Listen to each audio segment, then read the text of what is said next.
Hello and welcome to the 7th episode of Sharp Talk. Today I'm joined by my co-host Alex, who actually has a YouTube channel now, Alex's Knife Box. You can also find him on Instagram. Wait. Why Yeah. are we saying actually has a channel? Why can't you just say Alex has we all have a YouTube channel, all that shit. You always got to bring this up every fucking week, and I don't, I don't. That's wild. You got to have a minimum of 5 uploads for me to say that. You know what? It's coming. All right. So you can also find him on Instagram at Alex's _ knife box, correct? Alex _ knife. Alex _ knife box. That's what it is. Cheers. Also, we have Gerald, aka Outpost 76, on YouTube and Instagram.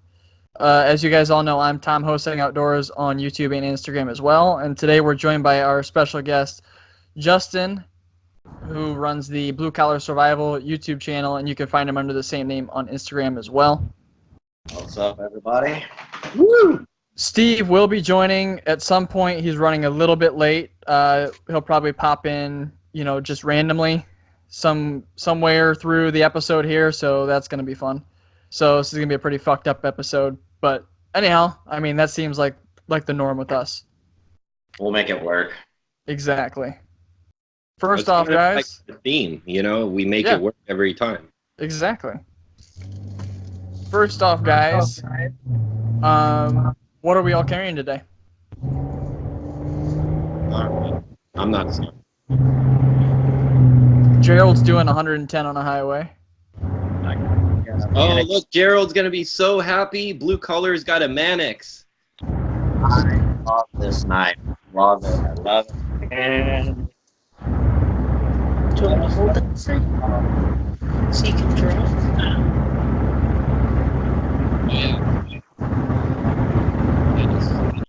that's my carry today. Very nice. I like the Mannix. I know Gerald likes the Mannix. Yep. Yeah. Gerald's got an M4 Mannix. And everybody loves the sack. So And it was that hideous jade, the natural G10, and I can't do that natural G10. I just think that stuff's ugly. Yeah, I hate that. Yeah, I'm not a fan of it either. But it's great to dye. I mean, it takes RIT dye well, so. I actually kept my M4 Shaman alone. I don't know if it's because I'm going to resell it one day or if I just want to have one of those natural jade, Blade HQ rad editions. Yeah. I sell off that Shaman too. I wasn't a fan of that knife at all. Yeah, most people aren't, but I like it. Yeah, it's one of those two. I mean, all knives, to each its own. Everybody's hand's different. Exactly. Yeah. I've got my large and cozy by Chris Reeves in single blade shape. I'm loving this knife still. I think this is week 3 now with it. So been trying to carry that one as much as possible. I dig that. What happened to the Mannix? I mean, not the Mannix, the Maximate, whatchamacallit? Still right here. I carried the shit out of it the other day, and I think I opened like 20-something boxes with it, cut 100-something feet of cardboard. It's still trucking along. It's getting to the point where it's starting to become kind of raggedy now, and I'm going to have to resharpen it here soon. That's actually plans for the next video, is to cut with this thing until it dulls. I'll sharpen it up, and then we're going to do some nasty toughness testing with it, which will be a really fun video. That should be fun. So. Well, we already know what Gerald's got. He's got a Mannix too. Yeah. Always. Well, Any of you guys got anything new recently? Wait. I haven't pocket checked yet. Oh, I just didn't even realize that. Wha-bam! Strider. Nice. Alex, first Strider. I need one in my life. You know what, man? So when I first got this thing, I had like a love-hate thing with it.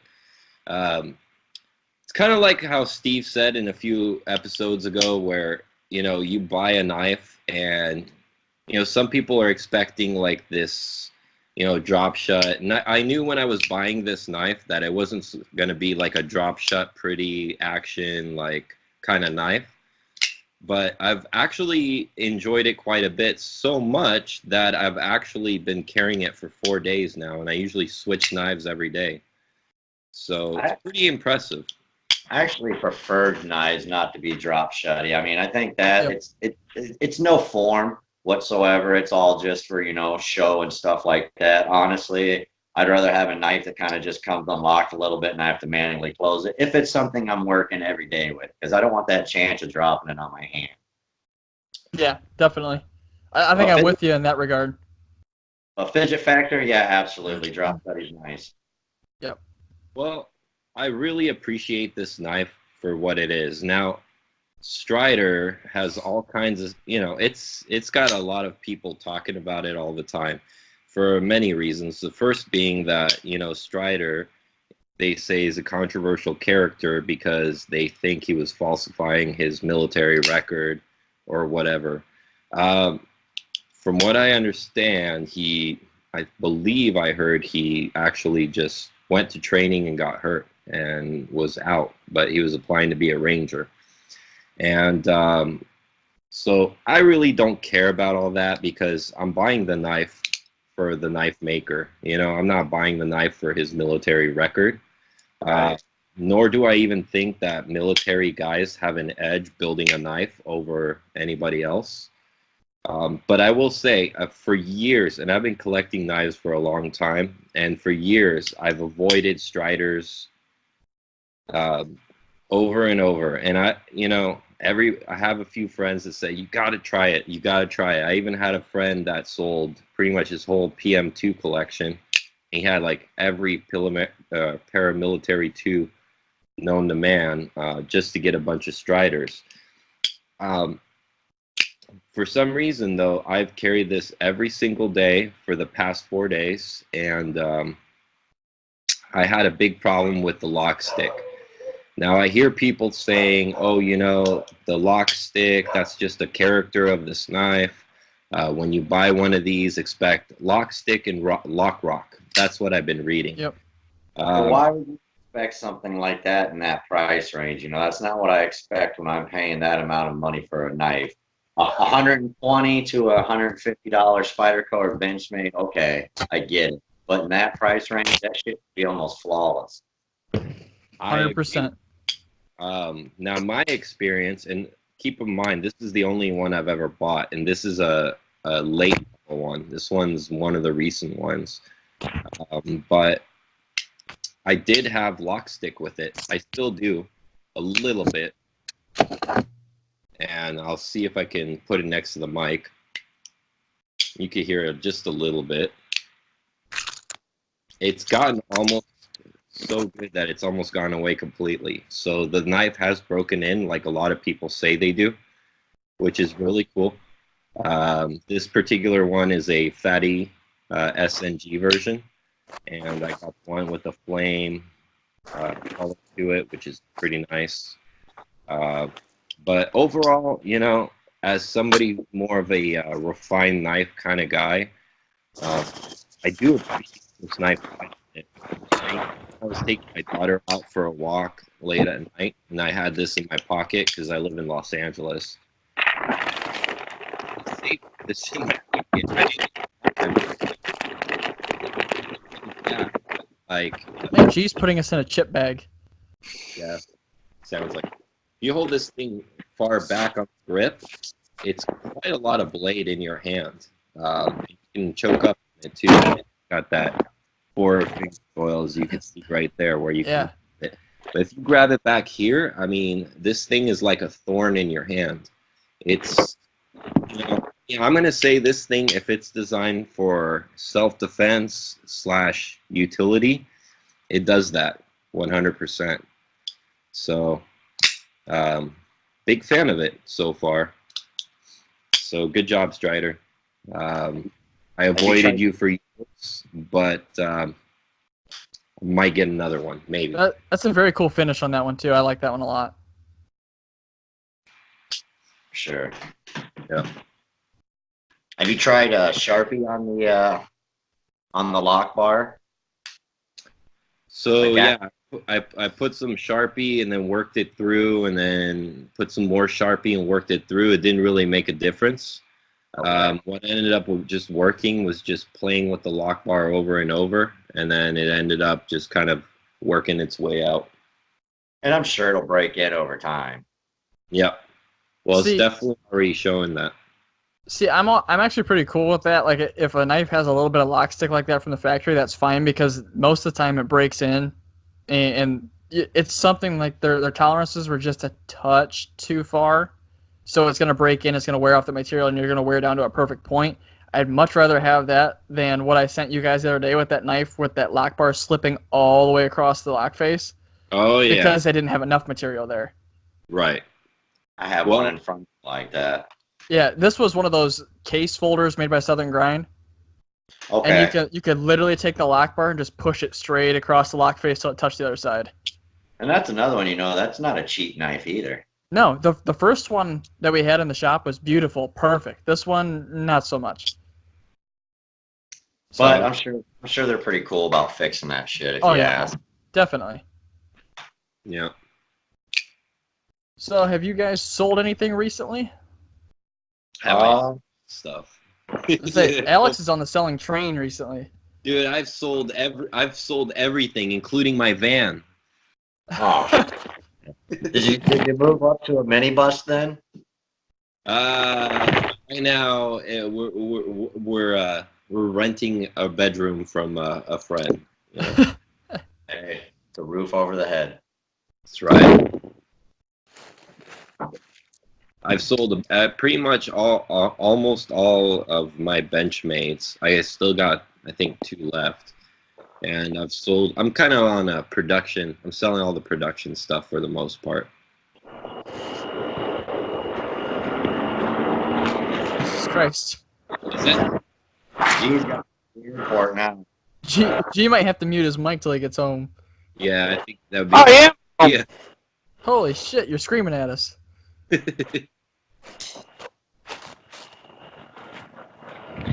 Can you hear me that loud? Yeah. You're pretty loud. You're louder Wow. than all of us. And then there's some FM station like aliens are abducting you.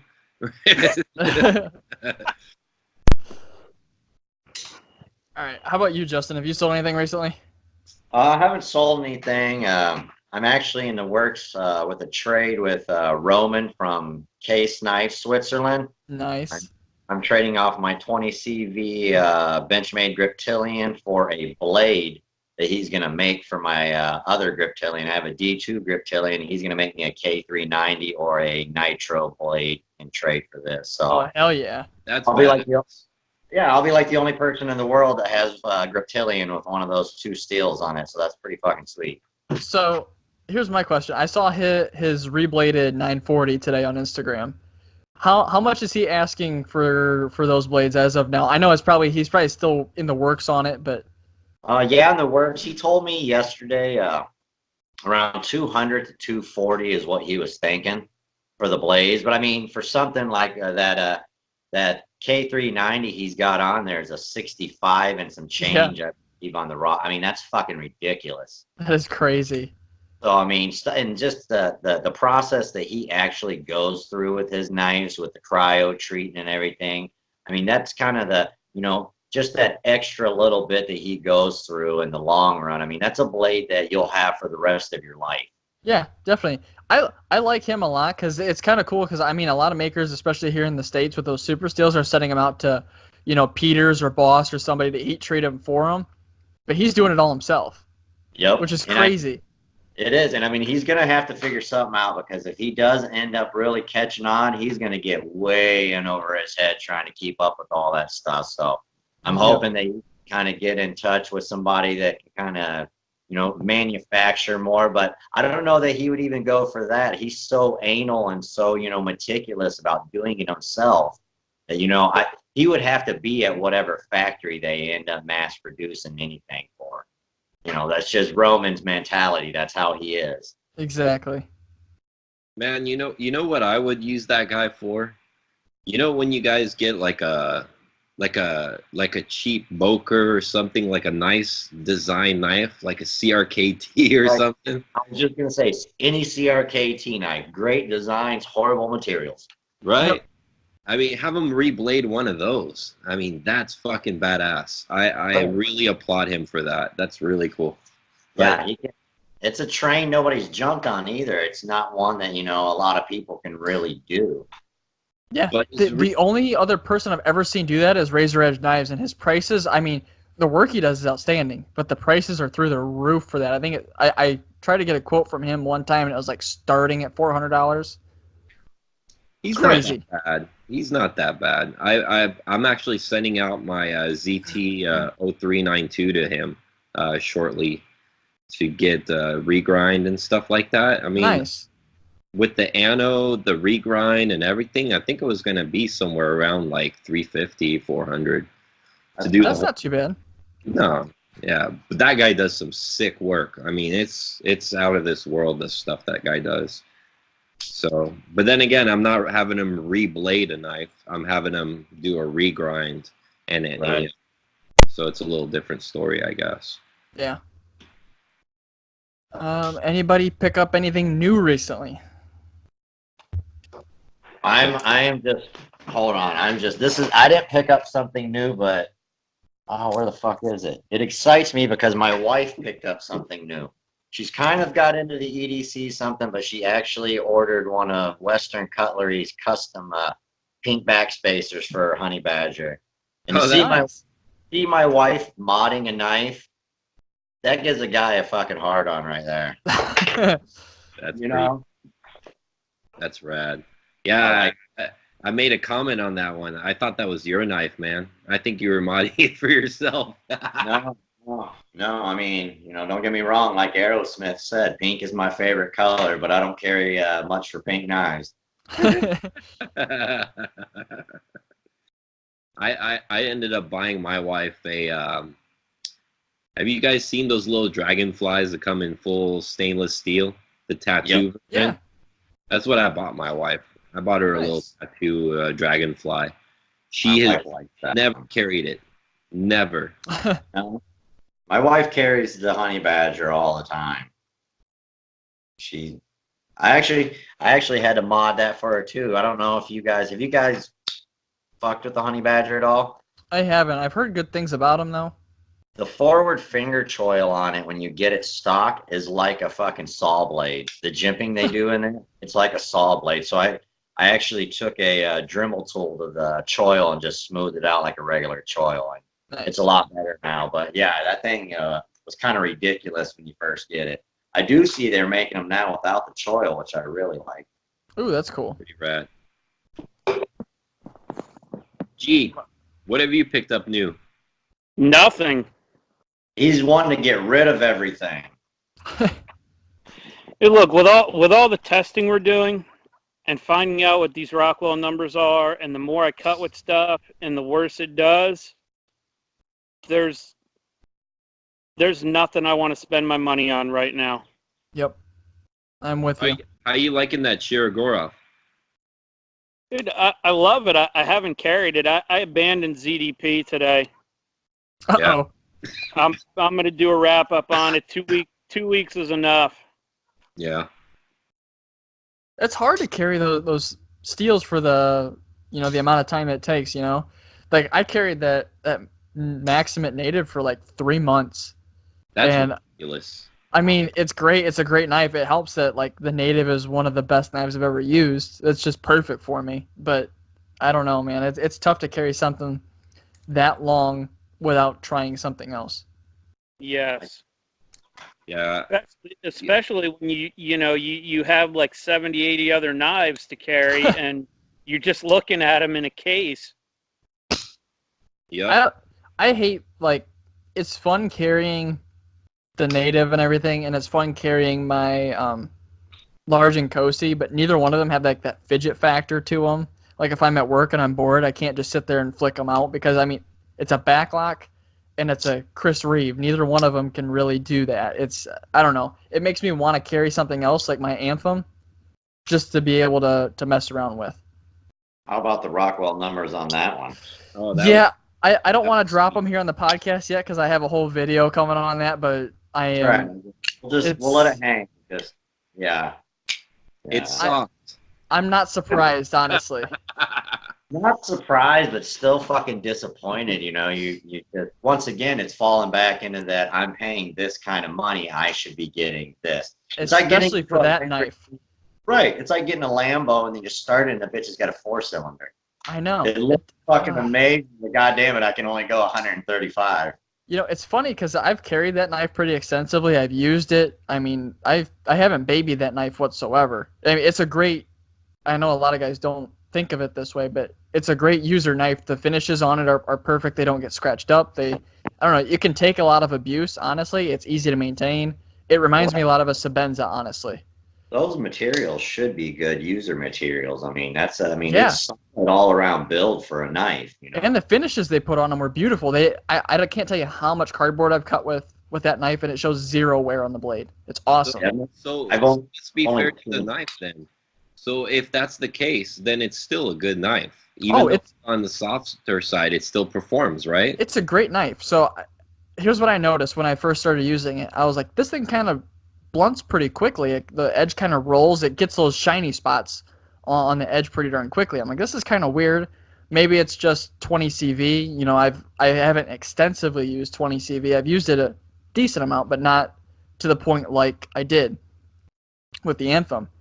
And I was like, yeah, maybe that's just how 20 CV is. And then I got that Bradford Guardian in from BJ to test an M390. That's supposed to be 60 to 61. And I got 338 feet of cardboard. And I'm like, something's fucked up with this 20 CV. Oh, So I was getting like 212 feet with 20 CV. And I was like, I mean, that's kind of disappointing. That's less than my S30V Sage 2 did. That's almost the exact same as my small Sebenza did in S35. Something's wrong with this. So I was expecting the lower end of where they rated it at, that 59 to 61, but I didn't expect it to come in where it did. and you know what's so disheartening about Benchmade with everything is their steels like 154 cm and their S30Vs and stuff are done very well. They are done. They are done in the ranges that they should be. But then they've got into some of these other steels, and I don't know if they're just not quite educated enough yet, or you know. And it's not them. I mean, you know, it's Crucible that does the 20 CV and stuff like that. I'm not quite sure if the technologies are just not quite there for what everybody's trying to push out right now. Yeah, and I don't know. I don't understand it either. Like, the bug out deal is different than this deal because the bug out deal, they were specifically aiming for that 55 to 58 or 56 to 59, whatever they want to claim it is. This one, they just missed the mark completely. They completely whiffed on that range where they were trying to go after. Right. So that one's going straight back to Benchmade, and I better be getting a free blade on that thing. I would hope so. Yeah, if not, I won't be the happiest. What my question is that if we took like 6 Anthems, are all 6 going to be at that same heat treat, or are there going to be tons of variations? It depends on the batch. I mean, all these knives are heat treated in batches, so one batch might be dead on that 59 to 61, or they all should be pretty much 59 to 61 in a perfect world. But some might come in all at 61, and then the next batch might be, you know, 59 and a half. It kind of depends on what batch your blade's from. Well, they just got the chocolate. You just never know what you're going to get. Exactly. Yeah, and those 3 bailouts. We have yet to see anything break 61 on 20 CV. BJ is going to send his Bradford Guardian into Kurt to have it tested. That's where they say it's supposed to be 60 to 61. Blade HQ says 62 to 63, but they're full of shit. If it's, based on its performance, I'm betting it's close to 61. Just how well it did from those first 2 or 3 sharpenings, it really killed it later on. It just seemed it didn't roll as quickly as that 20 CV did. You could definitely tell there was a huge hardness difference there. It's disappointing. It's just, I don't know. I'm wondering if a lot of this information that's kind of spilling out now with all the Rockwell testings and anything, I wonder if any of these companies actually see this and notice it and like, hey, you know, we need to study, you know, and that's what we hope is they'll notice it and acknowledge the issue and try to fix it. But will it happen? In all honesty, because there's enough fanboys and stuff out there, you know, and I've talked to a lot of guys that still love the bailout, and they're like, hey, it works for me. And then it's like, hey, if it works for you, man. That's whatever. You know, it's fine and dandy, but to throw that steel on that knife, which is unnecessary, to put that steel on a 2-ounce knife when you could have done S30V just as well. But, you know, I guess whatever. If it works for you, it works for you. But I don't know. I'm just hoping something will get acknowledged, but I don't see the companies changing anything. Yeah, I got in an argument on Blade forums yesterday about this exact issue, and somebody was saying, you know, their bailout's done, you know, perfect for them. It does what it needs to do. It cuts, and I'm like, well, if you want a knife to cut, just get a gas station knife because they're all gonna cut. It doesn't matter as long as it has an edge on it. That's not actually. The gas station knives don't cut. I've bought one before. Jesus. But here's what my point on it. Basically, us guys that are concerned with this kind of stuff are a very small percentage of what Benchmade actually sells to. We're maybe 2% of what they sell to. Right. The guys that they're going after are the guys that, you know, look up, they see 3V as a new steel on that knife. I say I've never heard it before. They look it up, they see all the properties of it, and they buy it based on those properties. They think they're getting an excellent knife. Benchmade, they don't know that, you know, the heat treat is lowballed on that for what it is. And Benchmade continues to sell that stuff, and I'm sure they're not taking a huge hit from it. What I don't get, though, is these guys that are still looking into this, like 3V and stuff like that, how you can, like, still look at the bailout with 3V. It's a 2-ounce plastic folder. What is necessary about 3V for something like that? 3V is a tough steel generally used in fixed blade.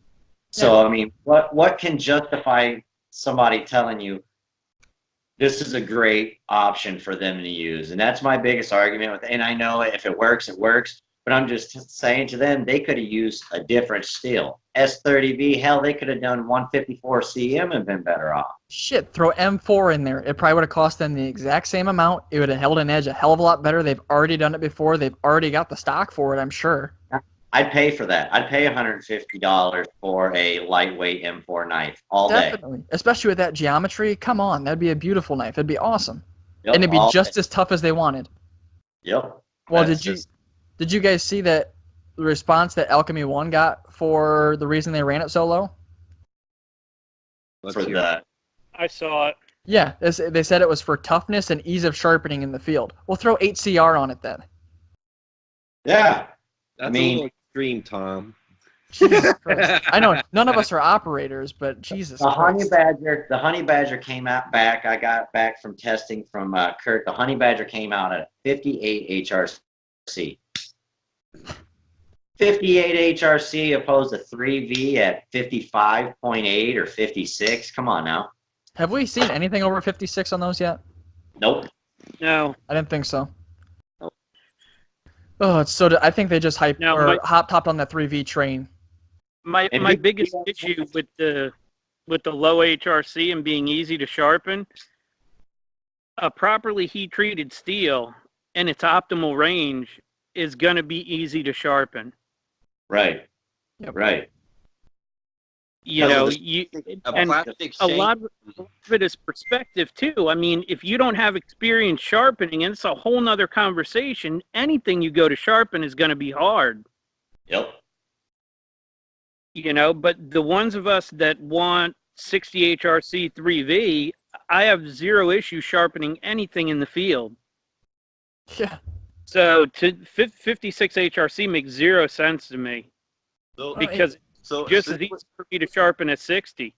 Since we're talking about sharpening in the field, so what exactly are we talking about? Because, you know, with me with a little military background, I've sharpened in the field. Like, enlighten us, Alex, please. So please tell me, like, what tools are people using out in the field to sharpen a knife?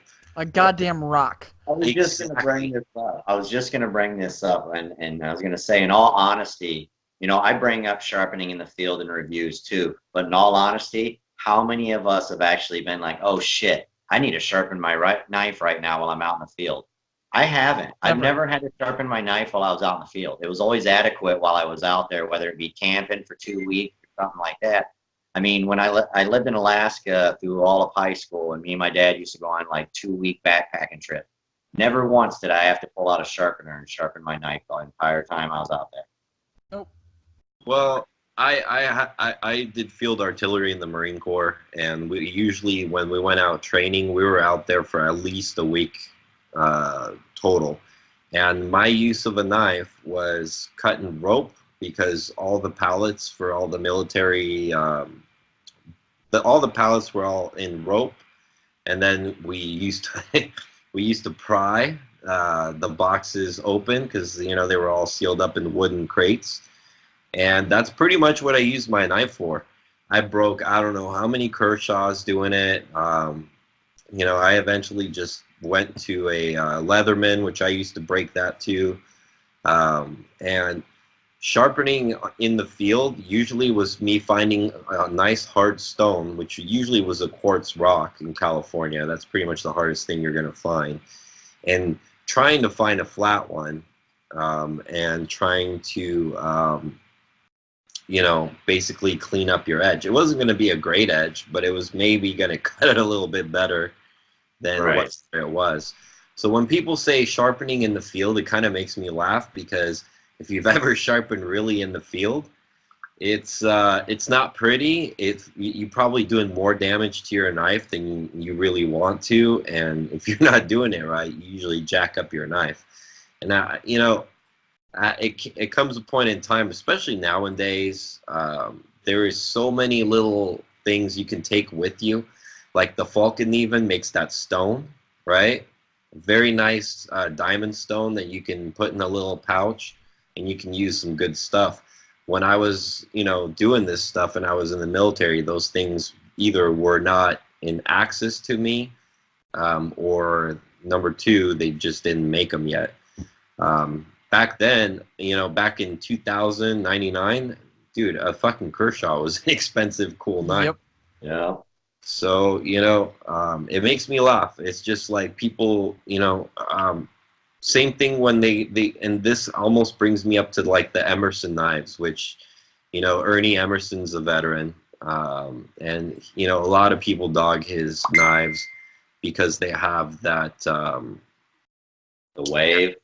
Well, not the wave, but he's got that edge, right? That only sharpened on one side. Yep, the chisel grind. Right? Yep. So this chisel grind is designed that way so that you can basically, flatten one side instead of having to bring up two even bevels, and then you can take the flat side of the chisel grind and just scrape off, the excess metal. And it's supposed to make the knife easier to sharpen, which I think it actually would work. I didn't use an Emerson back then, but there's a lot of things when people say sharpen in the field. I'm just gonna say flat out, it makes me laugh, because I do always have a little stone on me when I'm out in the field. Yeah, that's what I Love Knives just said in the chat. Said I keep an older Edge Pro stone in my truck. Yeah, I always have one on me. I mean, my tackle box has got a stone in it, and my EDC bag. Actually, my EDC bag, I have a high pressure sodium metal tube inside of there that I use to touch up edges. Oh, cool. Right. So nowadays you can sharpen a knife out in the field the same way you kind of do at home. Use stone or whatever. Right. So I don't really, for me, like when people talk about that, it's not so much of a big issue that people make it out to be. But it is cool to have a knife that, you can sharpen it on the go and it's easy to go. It's reviewer talk. What I see is, what Steve uses, that coarse and medium DMT diafold. Mm-hmm. I have like a little 1x4 or so basswood strop with 1 micron paste on it in a plastic bag. And long ago, specifically for my bag, I bought one of those, oh, Jesus, I can't even, the Lansky turn box with the little rods. Yep. Just for the hell of it, I've tried it. You can hit S110V on that, and it might take you 5 minutes, but you can put a micro bevel on it. That's awesome. And it's compact. It doesn't weigh anything. It doesn't weigh any more than a the little sized chunk of wood that it is. Right. Yep. Yeah, it's not that hard. No. It's not that. It's not even something I think that people should even make it a category. You know what I mean? It might have been 20 years ago, 15 years ago, but nowadays, with all the shit you can carry in a very small package, I mean, Oh yeah. yeah. Yeah, I mean, I got my EDC bag. My wife calls it my man purse, but goddamn it, she likes it more than I do. I mean, anytime she's got a headache or she hurts or something, I'm like, well, I'll grab the bag. Oh man. Yeah, I don't know. I just don't see that being, a viable thing that really anybody needs, to sharpen in the field. It's Or- the one scenario. I You guess. sharpen in the field just like you do at home. You bring the fucking stone out and you just clean it up. That's it. And here's Yeah. the thing, like let's say we're sharpening in the field, right? And we're using like an actual like stone, like Alex was saying, like a piece of quartz. Do you really want a super steel like 3V to be sharpening on that? No, you want something that's softer, easier to manipulate. Absolutely. Absolutely. I carry 1095 in the field. There's no super steel. I just got back into knives, but when I was in knives back in the day, 1095 and 440C were the super steels. Yep. Yeah. I'm a big fan of 1095. I think that stuff is amazing. Well done, 1095. Yes. But it's not that hard to do. It's a pretty, it's a pretty standard, straightforward stuff, and it's been around forever, so people know, it should be pretty easy to execute well. The old K-bar. Yeah. This Yep. is actually my car knife. This sits next to my seat. I don't know if Minnesota, they don't give a shit. The only thing we can't carry are autos. And I still carry those. Pretty much the same here. Yep, me too. All right. What do Gerald. we got next? Into the notable knives of the week. Yeah, let's do that. I'll get All right. ready to screen share here. All right. Well, let's go ahead and go into it. So the first one I'm going to bring up is, I don't know if you're going to call this a knife, but look up Dmitry Sinkovich. And then it's a Karakari. How do you spell that? Carakiri.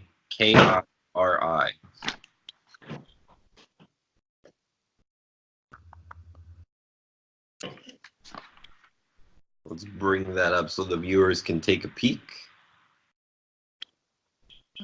On Recon 1, it looks like. Recon 1 or Monkey's Edge. The Flight Karakari? That's one version. Go on Monkey's Edge and you'll see Okay. the current one. Okay. Let's try Monkey's Edge website real quick. I did take a look at this one. It's kind of unique. It is. Wait till you see the price tag on it too. Uh-oh. Yeah, But you know what? No, it's not designed for. This is for collectors. This is flat out what it is. I have my buddy James actually has one of the original Sinkovich ones, and I mean, at first when I first saw it, I'm like, "You've got to be shitting me," but it is what it is. And I thought it'd be interesting to talk about. So there it is. I thought it was a pry bar earlier. I kind of... It's cool.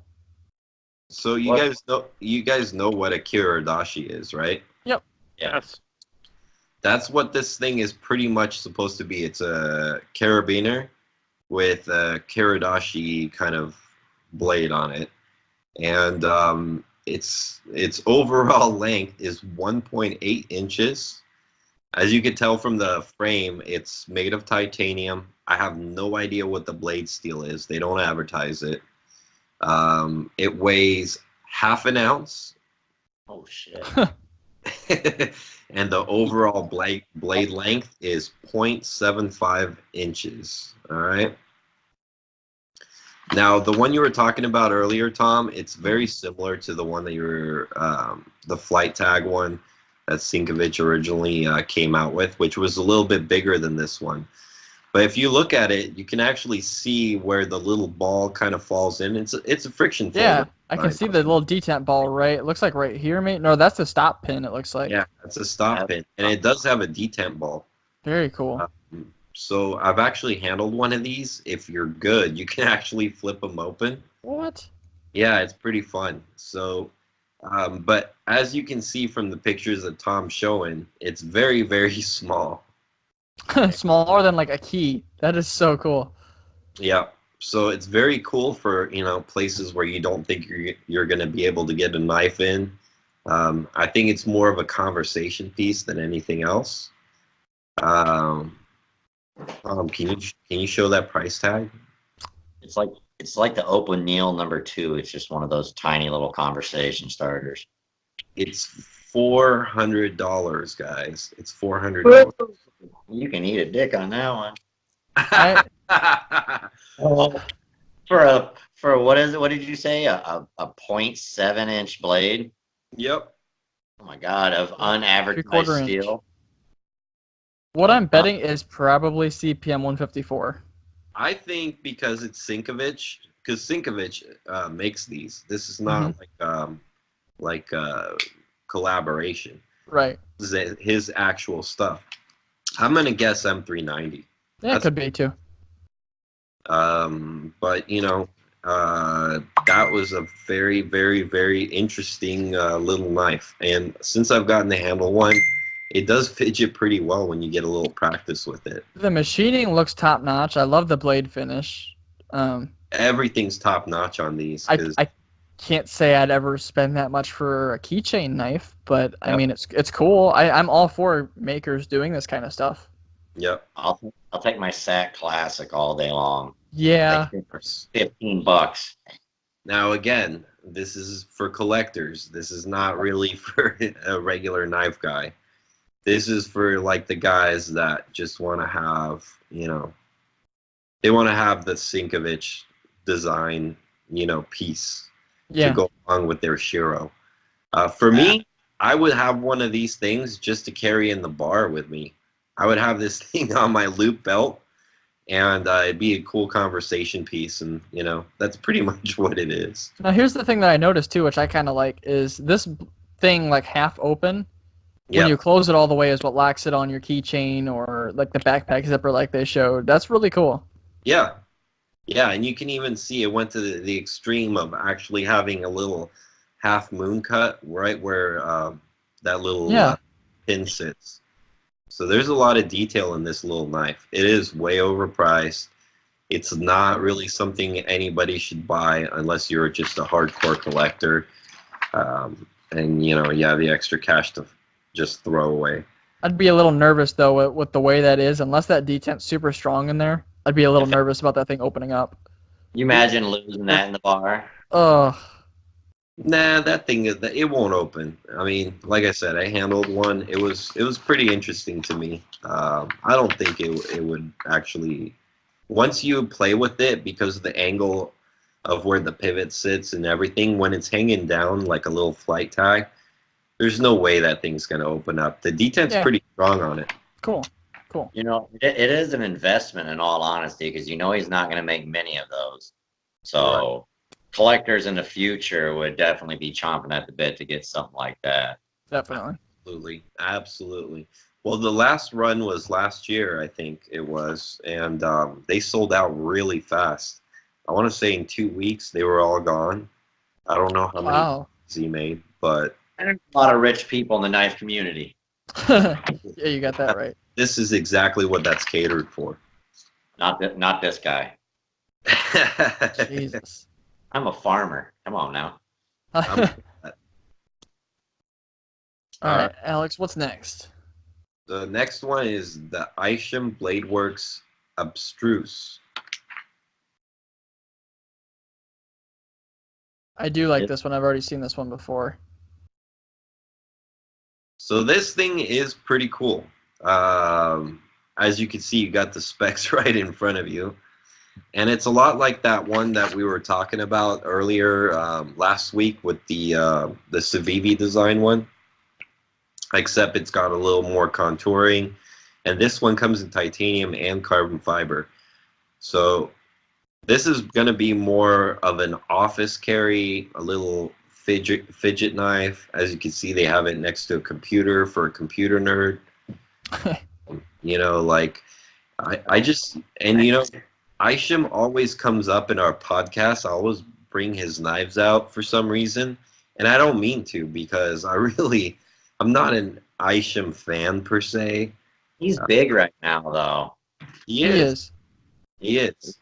He is. I mean, I'm not a huge fan of his designs, but there are a lot of people that just love. I mean, he's kind of like Duhara. He just kind of throws out those futuristic-looking designs. Yep. I love the blade on this one. The handle I'm very unsure of, but I do actually like the blade on this. See, I like the design of I like a lot of his designs, right? I've like from the first couple of knives that he put out, I mean they were out there. And I really liked his designs. I think the knife community was getting kind of stale with all like the same designs being reiterated all over and over and over, which this is nice. I think that's why he's so popular. He's putting out new things. Well, now, him for that. Yeah, and most, unfortunately, aren't the most usable shapes.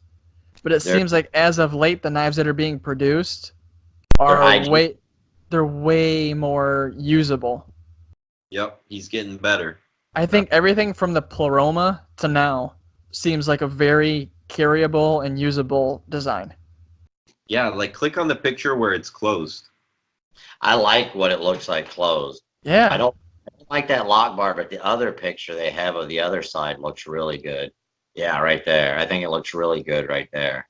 Here's the thing I just noticed and I'm a little bit concerned about. Look how close that tip is to being out. Right. That makes me a little nervous. I think it'll be all right, man. It doesn't look like it's protruding past it. The thing is when you get these handles that are sweeping down like this, and you have like a Wharncliffe sheep's foot type blade like that, they tend to not fit very well. Look at that clip position, though. I do like that. I mean, it looks really good. It looks like you probably have about, you got to think this is a pretty small knife too, though, so that this proportion might not be as big as it looks on camera. Yeah, absolutely. It's only going to have a little tip for you to pinch to pull out the knife. I don't think it's going to be that that exposed. And then, I mean, there's a lot of detail to it. Even if you look at like how much on the of the blade on top of the pivot versus on the bottom side, yeah, you know, it's really well engineered. And if you're looking at the way the front flipper is, he even gave you a little swoop on the tab just to like lay your finger on comfortably. Yeah. It looks like it's gonna be an easier front flipper to actually flip. Yeah. Is that a nail nick on top of it? It is. That was the next thing I was gonna mention. The nail nick. Why?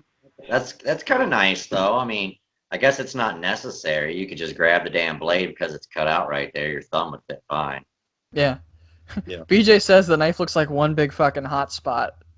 I can kind of see my first two fingers fitting right there, and then the last three filling in right there just fine. Yeah, I think this knife would be okay. I don't think it's going to be that bad on the hot spots. I just really want to credit him for the design. I mean, it's like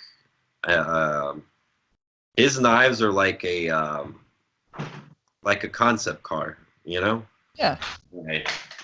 So I'm gonna say he's more on the art knife, and then click on the yeah, I was gonna say click on the carbon fiber one. Look how much even sweeter that looks. And I like the titanium backspacer throughout here too. Just the difference, because I think the titanium one, like the full titanium one, it lacked any sort of definition, and this looks a lot nicer. Yep. If I were to buy it, it would definitely be that carbon fiber one. I'm not a fan of all metal knives. They look too plain. Yeah, I'm with you there. It's 2.4 ounces is what it's advertised at. That's not too bad, you know? Half an ounce I mean, the bug out.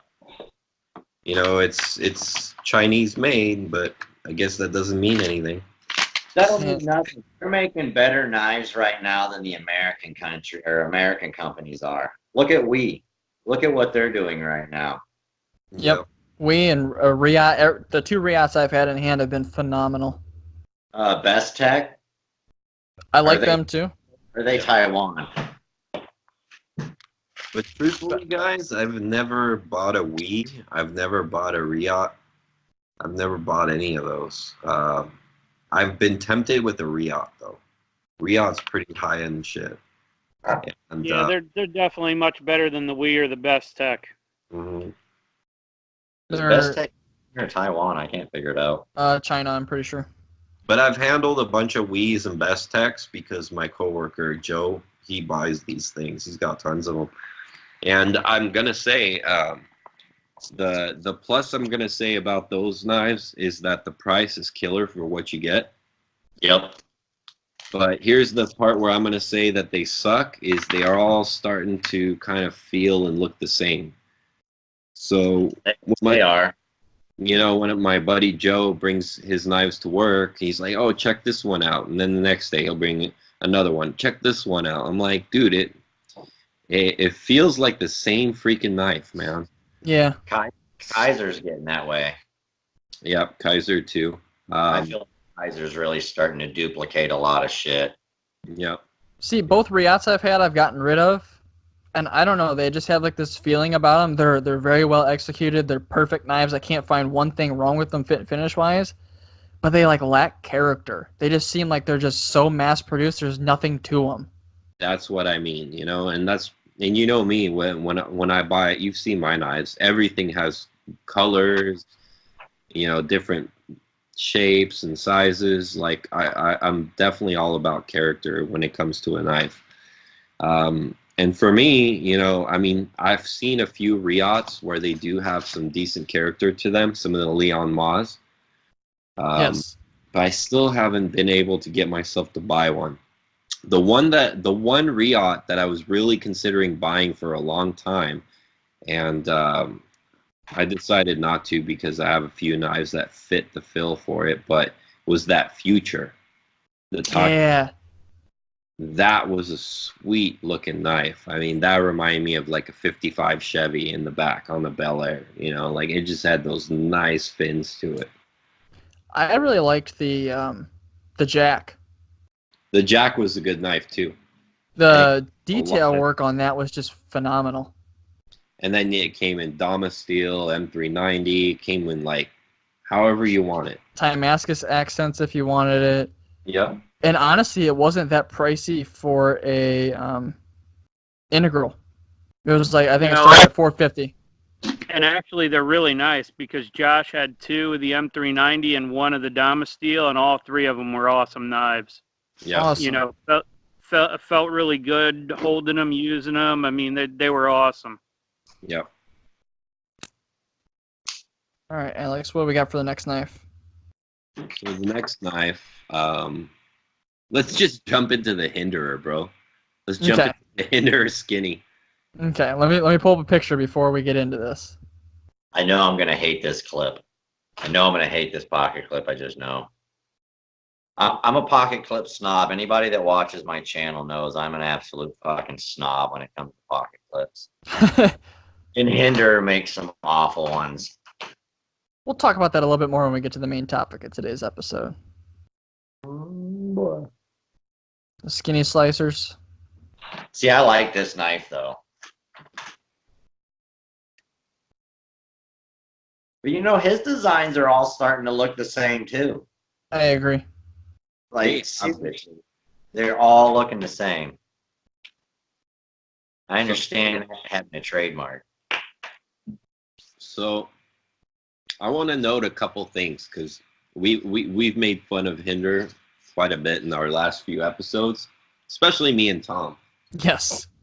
I wish Steve was here because Steve would love this part. So I actually have nothing but good things to say about this knife. Alex, I'm with you. I actually, so it obviously has that same bullshit 3-way pivot, We've already talked about that. So Yeah. we Oh, won't get and for anyone that can't see this, we're talking about the Hinder XM18 3-inch skinny. Because like my women, I like my knives skinny. So what I think kills this knife, though, is the front finger choil. Like, I don't think a knife this small needs a choil in the front. Yes. I mean, you're reducing the blade length to 2.75 inches versus having a full 3-inch blade, which is something Tom actually talked about in his ever so popular review. When we get the DLT version, which is the one I have, the 3-inch, you get a full 3-inch blade without the choil. That's what I loved about the 3-inch DLT exclusive. I had the exact same amount of cutting edge in a 3-inch knife as I did the 3.5-inch standard. Exactly. So that is probably the only negative thing I'm going to say about this knife. I think, I don't know why I want to think this, but I want to think that this model as the liner lock is going to perform better than a frame lock. Agreed. Look how nice and thick the liner lock is. It's got a good amount of traction too, just like the other one does, but I think this one is going to, just by the way it looks, I think it's going to be smoother all around than the frame lock version. You guys really aren't liner lock fans, are you? I'm not for the most part. It's okay. I don't know. I guess it really doesn't bug me. I kind of, well, I dabbled so much in the budget stuff in the beginning that, well, you know, everything budget pretty much is liner lock. I don't know. I think they perform pretty good. I mean, I have had some fails. I tried to baton Ontario Rat 1 through a log, and I ended up buckling that thing. Yeah, it depends on the thickness of the liner, and then it depends where the lockup is. It's all based on the company. Yeah, I was just thinking. I was like, you guys don't like liner locks. I've noticed that over the last few episodes. I It's actually like, do. eh. I actually do like liner locks quite a bit, and if they're executed right, they're just fine. This one, by the way, that picture that Tom has up, you can tell where the liner starts, where the actual lock portion starts, which I think actually is going to make this one very strong, and it's going to perform just fine. I actually think it'll be better than the frame lock. It's going to perform like a frame lock. Yeah, I like how much contact that still has right there, considering how wide it is, and it looks like it meets perfectly flush. I hate when liner locks or even frame locks don't meet perfectly flush like that. Like it's either just the top or just the bottom touching the tang. Yeah, that's perfect. Yeah, this one looks perfect, and the tension of the lock bar, it looks like it starts right at the right place, right at the base, right there where the jimping starts. Yep, right where the jimping starts. Well, I think that's where that relief cut is, anyhow. Yep, and that's exactly where it should be. So Right. I think this knife was done really well. I think this one's going to perform very well. I mean, it's a 3-inch knife. It's how strong does it have to be, right? You're not gonna. And it's still a tank of a knife, honestly. Yeah. So I think good job, Hinder, there. That looks like a very cool knife. Just the fact that it's skinnier too. It said the handle thickness. It's 0.46 inches. So Nice. that's not bad at all. That's Very pretty nice. And guess what, Tom? Look at the price. I know, it's $50 cheaper. Look at them go. $50 cheaper, right? That's something we mentioned about in the when we talked about them last. Is that you got a 3-inch? It was the same fucking price. You know, like Well, this. Is this good. a DLT exclusive? No. No. Well, would you look at this too? A company's putting out a special edition and they're not charging more for it? What? Right. It's because it doesn't say Sprint Run. Yeah. Well, they do the skinnies like every so often. And it's in 20 CV. That's pretty good, right? Yeah, that's what Hinder has moved to exclusively is just 20 CV and M390. Right. I wonder how their 20 CV is. I don't know if we've had it tested or anything. They specifically say I think it's 58 to 59. Hey Gerald, have we had any of the Hinder 20 CV tested? Hang on. No. Let me look for you guys. You can go to the PMI chart. I'm And pretty sure. unless they're doing some super custom heat treat on it, that 58, 59 HRC 20CV is not going to be anything special. It's going to be just Benchmade. I haven't You seen got it. anyone do it right. I mean, ZT hasn't done it right. I mean, in my opinion, ZT does some pretty nice grinds on their 20 CV, but yeah, I haven't had anybody that's done 20 CV quite to par yet. Theirs are basically junk ZTs. They're awful. And that's all they use now.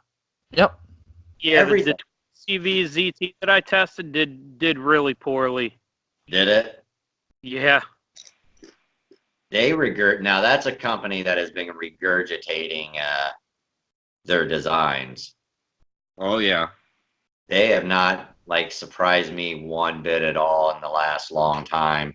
They just, oh hey, special edition, we're gonna run this knife again. Here you go. Yep. I got in an argument with a guy the other day about it because he was telling me what great designs they are, and I'm like, I'm not arguing with you that these are great designs. You can't just keep throwing them out as exclusives just because you discontinued them a while back and figured out people wanted them again. There you go. 59 to 60 is what they say they run it at. There ain't no way. So you're telling me that you're going with a more premium steel than S35VN, and you're going to run it a full point lower. Yep. Right. What is the point of that? Marketing, man. People see 20 CV and they get a hard on. They're like, yes, 20 CV, 390, 204P. We're ready to go. Take my money. I had an argument with somebody in one of the Reddit discords yesterday, and I was sharing it to the group. Somebody was saying that 20 CV and M390 are different steels, and 20 CV is only supposed to be taken to 57 to 59, but M390 can be taken to 63 to 64. I'm like, bro, they're the same steel. Because of the silicon content, right? Yes, he was saying that going from like a 0.3 silicon content to a 0.7 means that you can harden it an extra 4 Rockwell. It's called Bowler and Crucible. Yep. Right. There's your difference. Yeah, same steel. It's company. It's like what is that? The Zytel by DuPont, and then it's whatever else, anywhere else, just GRN or FRN. It's fucking plastic. He was going off of each company's data sheets, whereas Crucible was saying in theirs that's like their recommended use for it, but that's for the industry. It's not for knives. They were saying that you can take it harder for extra wear resistance, whereas Bowler actually had things in there for knives and was saying that its max is 64. So that's where I think where he was getting confused. You just quit. What I usually do with those people is I just quit arguing with them and I let them waste their money. Have at it. You want to waste money? I tried to help you. I tried to help, bro. But you can't fight stupid. Yeah. The guy that I was arguing with is a really good guy. He's a moderator there. I enjoy talking with him, and he's very smart on this kind of stuff. And at least he engages in civil discussion, and it wasn't calling me an idiot or that I was wrong. I'm okay with that. Yeah, I like doing that. If you can educate somebody on this kind of stuff, it's great. I like doing it, but some people just don't want to be educated. That's what I was telling you yesterday, Tom. So a lot of times when people, you get in these arguments with people on the forums or on Facebook or whatever, there's so many, I'm going to say the vast majority, maybe like 80% of the people you're going to argue with do not want to know what the truth is. They want to tell you what they think is right, and that's all it is. That's why I don't even bother arguing most of the time. Yeah. And those are the people that still think that Chris Reeve runs their S35VN soft.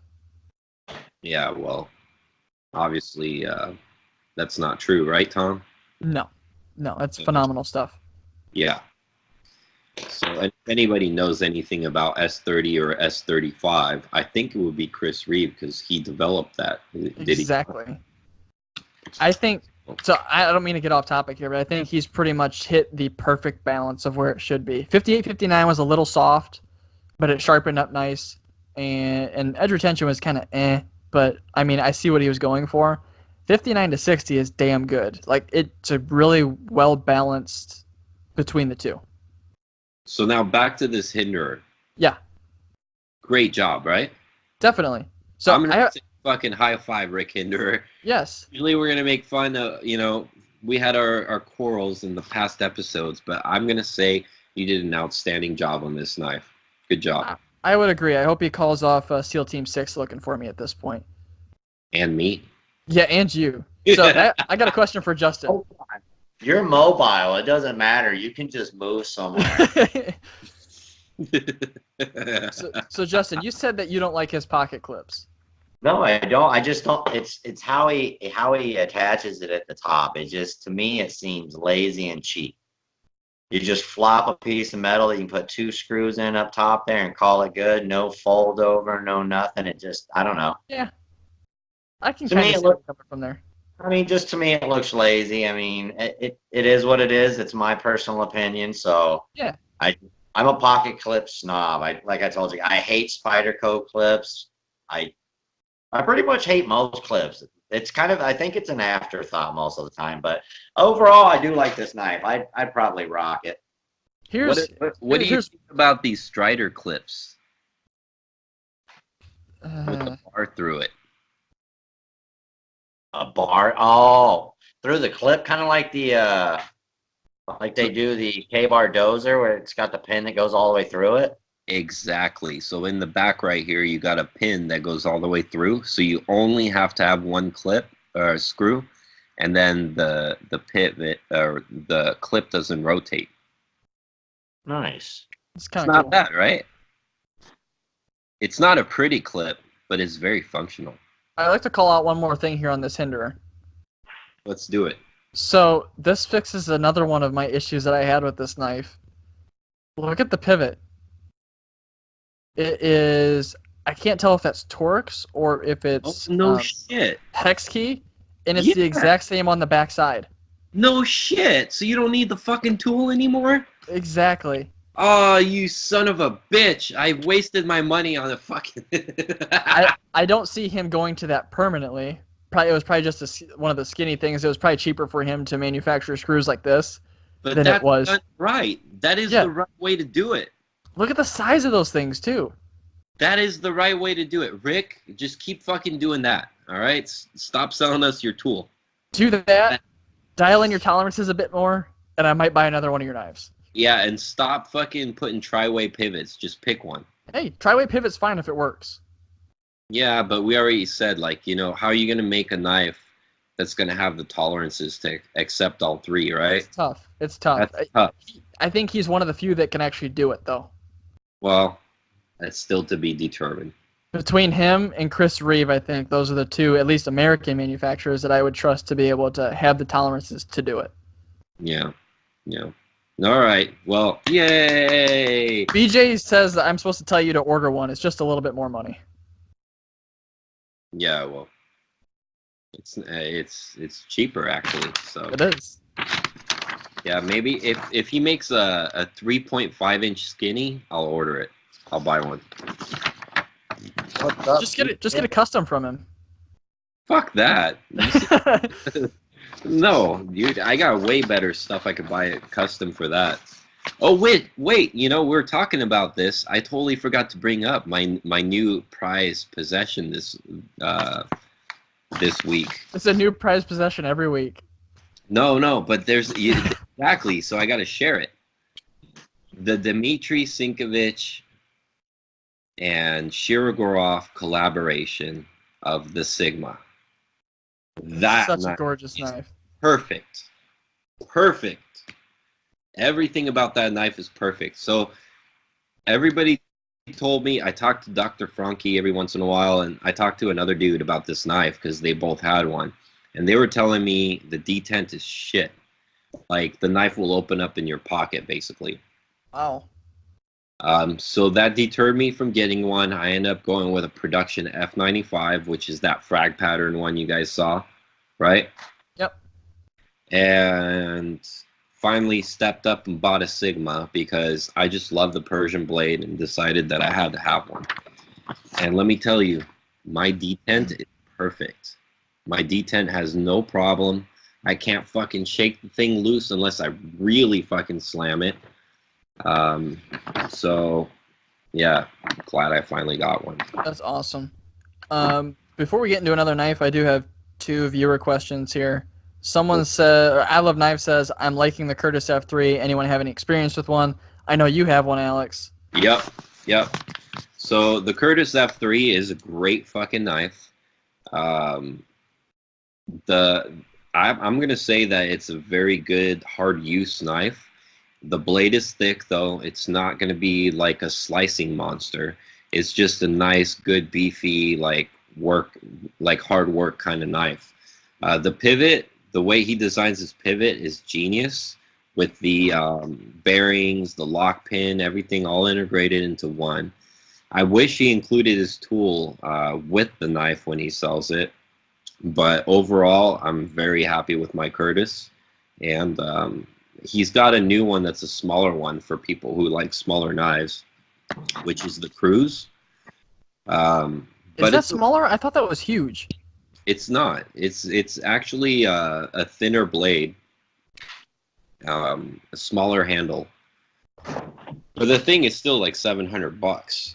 What was the length overall on that, or the blade length? I thought it was like a 4-inch blade. I don't know if it was 4-inch. I can't remember. I can't remember either. I'm gonna say I thought it was like somewhere in the 3.5 range or 3.75 range. Oh, okay. Yeah, I mean that's doable. But it's definitely much more EDC friendly. Yeah. Because it's thinner, it's gonna slide in the pocket pretty well. Yeah, kind of like ZT-0450-esque. Yeah, basically. Let's see, Curtis. Here, I'm gonna look it up right now. Curtis Cruise. Are those caged pivots on that? Are they what? Are they caged pivots or are they free pivots? They are caged. Nice. Yeah. Very nice.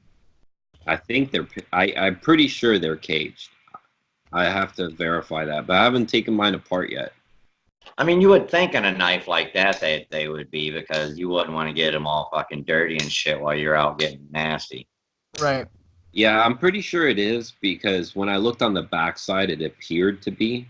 But again, I haven't taken it apart to really look into it. All right, so let's see here. This Curtis Cruise.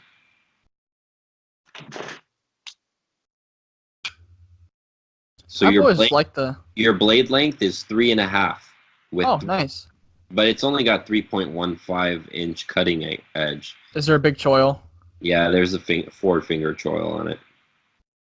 So, it is going to be a much more EDC-friendly knife. But again, it's still like $650, $700, which is not much more than what I paid for my full size or my medium F3, right? Right. So, just get one, Jeremy. Just get one.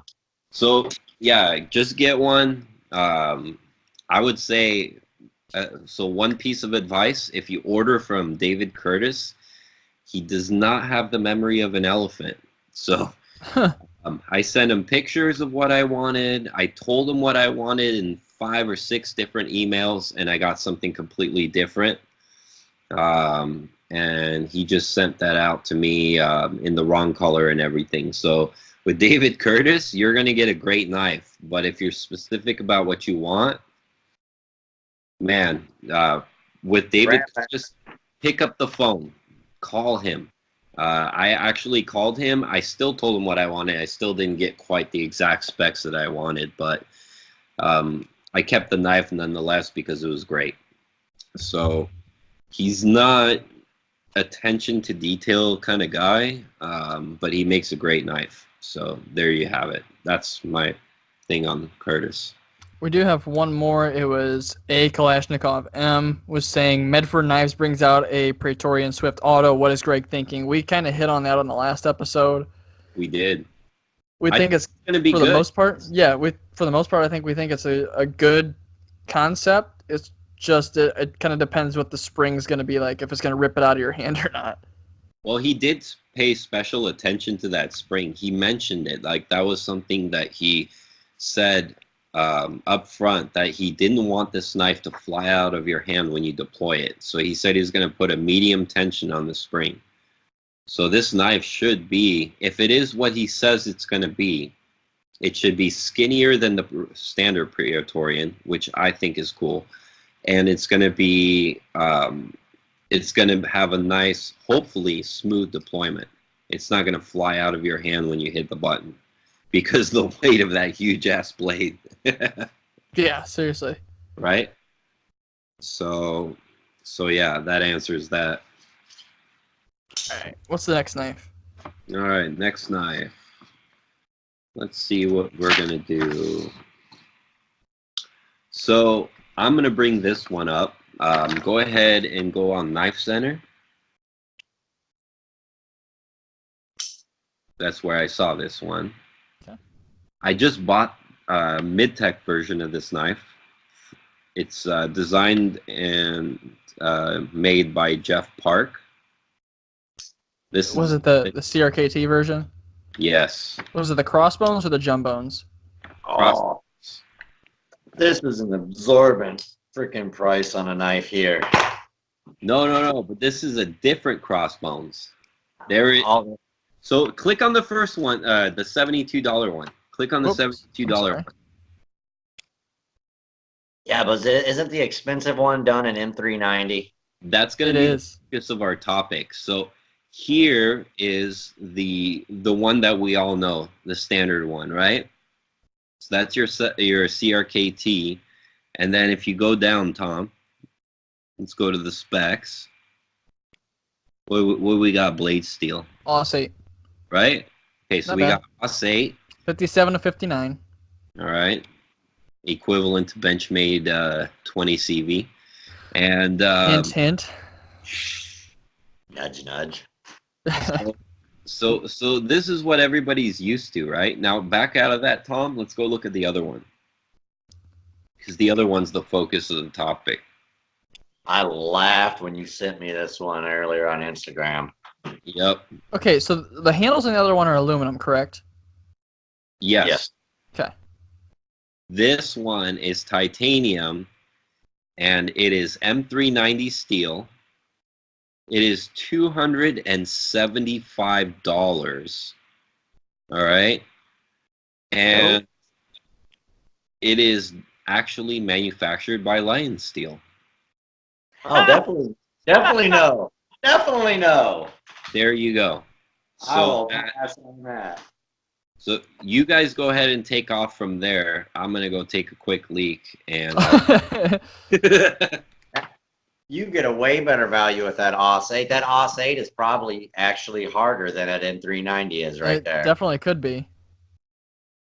I mean, without spilling too much, if anybody listening to this values their money, do not buy Lion's M390 anything.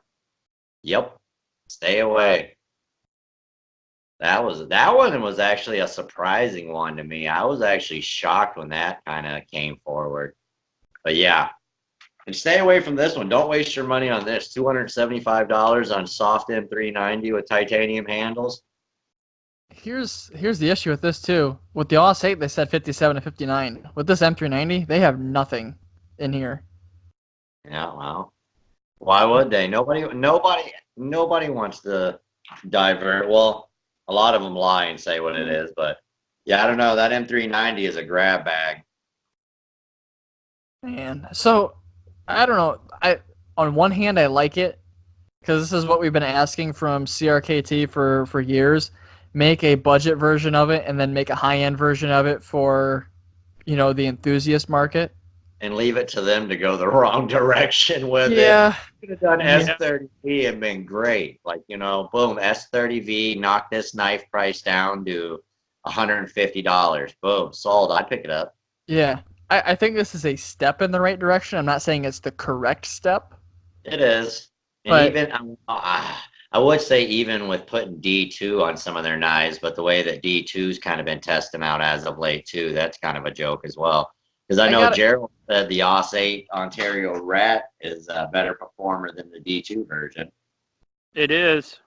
My D2 shirt right now. I got to give them credit, though, for at least trying to step in this direction to produce a different version of it. That's good to say that, Tom, because I agree with you. So I do too. That means finally CRKT has realize that they're not capable of manufacturing higher end materials and higher end pieces, so they're going to go to Lion Steel, for example, and collaborate with them. This one's only limited to 500 pieces, though. Yeah. So it's not like there's going to be tons of them out there. But Well, here's the thing, Alex. I don't know if you saw it, but Banner 24/7 had an awesome video the other day about knife companies, producers, and manufacturers. So technically, Columbia River Knife and Tool (CRKT) is a producer. They have other companies make the knife for them. They don't have any of their own manufacturing ability. Oh, that's even more bullshit then. So who knows what factory they use in China for their other stuff? But I mean, I wish they could have stayed somewhere in the U.S. or maybe even gone to, like, let's say they went to Wii in China, where they're already having their knives made. It was like, hey, make this for us in M390, and it'd probably be the same price, if not cheaper. Well, yeah, I agree. And better made. Here's the problem with this particular knife. You already released it in a very cheap budget version. So what signifies when I look at this knife, is it really that obvious, the difference between the two? Because, you know, a lot of knife guys are going to go off aesthetics. We're going to go off of looks, right? Especially like the guys that are newer in the knife game. So if we're talking about marketing, look at these two. They're pretty much identical, minus a little bit of the color scheme and the pivot itself. So I think this knife was a bad idea because of the fact that, and I'm glad they only made 500, because honestly, when I saw that picture, I'm like, oh, what is this thing at 200? The only reason why I stopped is because of the price. Yeah. Otherwise, I thought it was the same freaking knife. Which cheapens it in a sense. If this knife had come out first and then the other one had come out, I think that would have been a better marketing strategy. But I'm gonna say I'm glad, and you know me and Chinese knives and Chinese market. I have nothing. Okay, I have something against them. So I'm glad they went with Italian knife maker company, because Lion Steel may not be, in some essence the best heat treat company, but I will tell you this: when it comes down to design and manufacturing and tolerances, as far as putting the knife together, scales, pivot, lockup, all that stuff, they really do a great job. They're phenomenal at that. Yeah. That they should make that and leave the blade to someone else, and that would be perfect.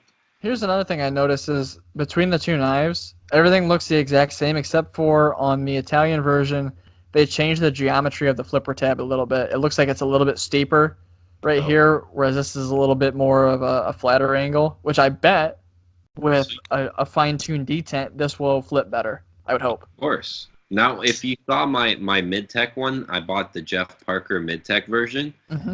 My flipper tab looks just like that one. It doesn't look anything like the cheaper one.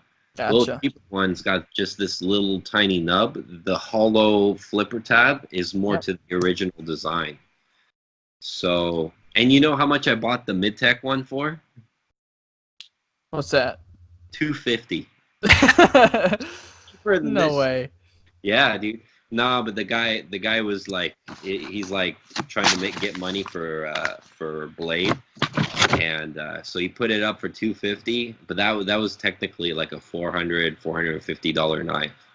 He picked it up at a show too. All right, now I can directly comment on this because I have a bunch of my buddy's knives to sell, and he has the crossbones and the jumbones.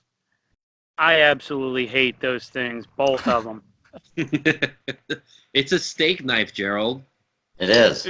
He even knocked down the edges on one, and neither one of them are comfortable in any grip to do anything with. Now, how could that be? Because it looks just like a plain, it looks so plain in design, and it looks like, I don't know. It doesn't look like it'd be uncomfortable. See, the thing with these plainer designs like this is you almost need chamfering or contouring on the scales if it's going to be this flat. Like, I think a good example of that is Ray Laconico. His Right. knives are very flat across the handle like this, but they have the nice 3D contouring to fill up your hand. Tell me more, Gerald, because I got one on the way. I can't speak on the the Lion Steel done one or the mid-tech, but on the CRKT ones, when you get that thing and take it out of the box, if you don't knock all those edges down with a ceramic rod or something, all those edges on that aluminum are sharp. And that's the thing you feel when you put it in your hand, is every single machined edge is a perfect 90-degree sharp corner everywhere. Okay. Well, hopefully the mid-tech, because the mid-tech version is supposed to be American manufactured pieces sent back to Jeff Park in Hawaii, and then he actually assembles them, puts them together, anodizes them, and does all that. So hopefully it's a lot better quality than that CRKT. I'm hoping. So, Both BJ and I Love Knives had a very good point. Like I said, this is a good step in the right direction for CRKT to be, trying to produce these different knives for different markets. But they said, why the crossbones? Like, seriously, this was the wrong model to start on. Yeah, they've Exactly. already butchered it. Yeah. If it started with this model just as it is right now, I think it would have been a little bit more compelling, right?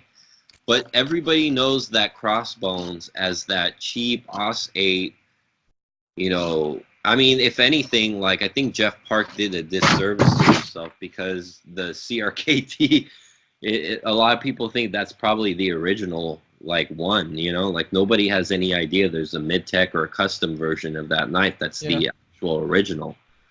Do a higher end version of the Pilar again. They'd sell. Right. Oh, yeah. dude, take one of their more usable designs, like the HVAS or whatever it's called. Yeah. A basic design with a nice handle, a nice blade shape. You know what I mean? Put a good handle on it, put a good steel on it, and even if it costs money, at least it's a good all around usable design. Yeah, I like the home front. I really do like the home front as far as like a usable knife. But Jesus, 1.4116, come on. Yeah. The home front. Yeah, I actually have a home front. That's an interesting knife. I like the takedown thing. That's pretty cool.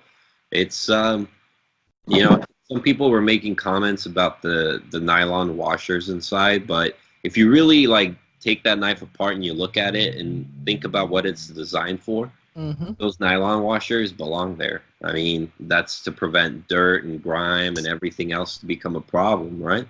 Yeah. CRKT is the company, I gotta say, that I can't hate on them too much. They're probably the reason I got into doing the YouTube thing. Yeah. They have so much promise. They just need to execute a little bit better. Maybe if they got into the marketing part of it, where they got, not in the marketing, what if they got into the, like, manufacturing their own freaking knives, right? Yeah. I mean, that would be the best step for them.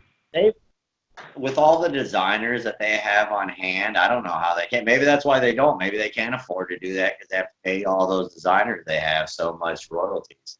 Yeah, it could be. Like, have less designers, less royalties, and start making a few good knives on your own. I would love to see CRKT become maybe like a more like let me try to think of who, like, just a little bit more of an American maker, something below Benchmade, or maybe at Benchmade level. Benchmade. Like some of the entry-level golden models, like the Native, or even the PM2 or the Para 3, that kind of stuff in that price range. I know it's a crowded market, but if they can execute it well enough with the correct materials, it would sell. But yeah, and they're already established. Everybody knows who CRKT is. It's not like a no-name brand.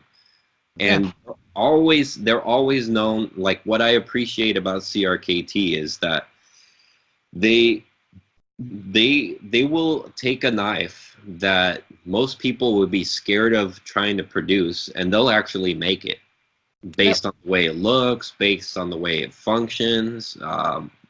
That new Karambit. Right. Well, now a different Oh. story. That new Karambit was, I'm a little sour on that subject because I have one of the actual original mid-techs coming from Millet. I was one of the first Kickstart guys to get one, so I was pissed because that came out before I got my knife. I still don't have it. So, but Well, yes. you're getting a better version though. Yeah. Yeah, but why are you gonna let the guys that funded the whole project get pushed in the back seat to get their knife, while some guy at work gets to flash his provoke at me, Yep. say, hey, I only paid $200 for mine and I already got mine. So, I don't know. But yes, I am gonna get, and mine's a 3V steel version, and it's supposed to be fucking badass. I don't know. We'll see. Just salty chips over there right now. Yeah, that whole situation I'm salty on. I paid $450 March of last year. I still haven't gotten my knife. It was supposed to be released in October of last year. So now we're in June. Yep. Mm-hmm. So there you go. That's time to wait. Yep. So moving right along to the next pocket knife. All right, Tom. Let's look at this Jerry Moen Mongoose. It's on Knife Center. No, go on Knife Center. I love the looks of this thing. This thing is badass. Jerry Moen is pretty well known for a couple other designs, but his Mongoose is pretty popular. It's been around for a while. Look how beautiful that thing is. So what you're looking at is it's a mirror polished DLC RWL34 blade, and they advertised the HRC at 60. Nice. So that should be fine. Ball bearing, liner lock, titanium frame, and honeycomb pattern. Nice. I like the clip. Hollow grind. Really cool clip. Look at the little ball bearing on the clip. Yep. See, I like that. I appreciate that. It wasn't an afterthought, see? Not at all. Look at that. It even flows with the curves of the knife. Yep. Doesn't it look like a bee wing? Like one of their wings? Yeah. Yep.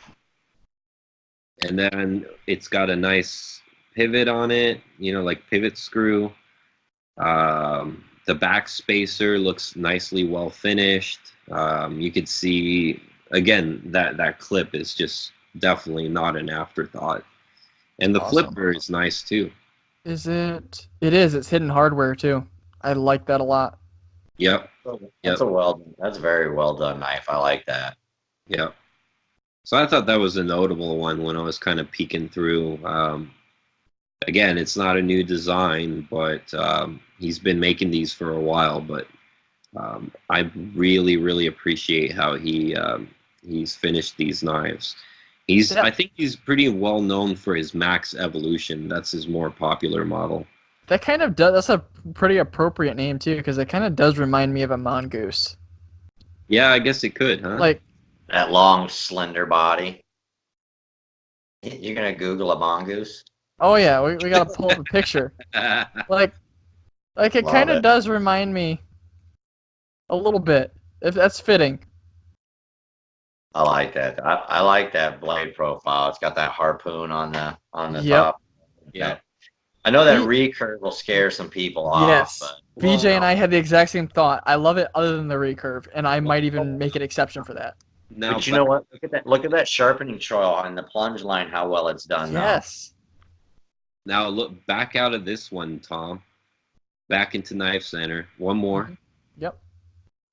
Ooh, 550 is steep. What's the blade steel on that? RWL34. I mean, this is a pretty typical price range for Jerry Moen. He's, these are custom knives. So you think 550 custom knife not bad. With detail, that's really not that bad. Now go back one more, Tom. You guys are getting in divorce status knives now. Here, click. There you go. That's it. That is the one for me. If you don't want to Yeah. recurve, there you go. Oh, That's I awesome. love Warncliffe. That's the one I like. dude, the blade finish is. I love Rockstead, and this blade finish is just perfect. Yep. God, Yeah. It's got this black chrome appearance, you know? Onyx. It looks like onyx. Yep. Have you guys ever seen like that cool like black nickel chrome look that like some car manufacturers are putting on rims? That's what it reminds me of. Yep. Yeah. Black chrome. I've got a Zippo sitting over here just like that. That black chrome. That is sweet.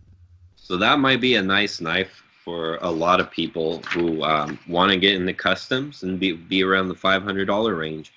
Jerry Mullen is really good. He works with Millet all the time. I dig that 0.12 inch blade thickness, so it's not crazy thick like a lot of these other customs could be. Nope. It's 3.5 ounces. It's definitely carry friendly. 3.6 inch blade. Right? So for those that are like 1 inch, 1 ounce, their rule, that rule that goes around. That's it. It's within that. We'll that for a little while. Oh shit. I like that a lot. The only thing I'm concerned about is I'm a stickler for jimping. Like, the jimping has to be executed very well. And that's the only thing that I would be a little bit concerned about because it looks kind of sharp, but I'd have to feel it. I bet you it's not that sharp, man. I bet it's rounded. It looks rounded enough. It's unnecessary, though. I mean, look at that swell on the pommel. That's going to lock your hand in. There's no need for that jimping at all. I agree. And then go to another picture, Tom, from the underneath side. So go back one picture. So look at the way that the sub frame lock right there pokes out. I like that. I like that too. I like that he made it stand proud so it's easy to access and push over. Absolutely.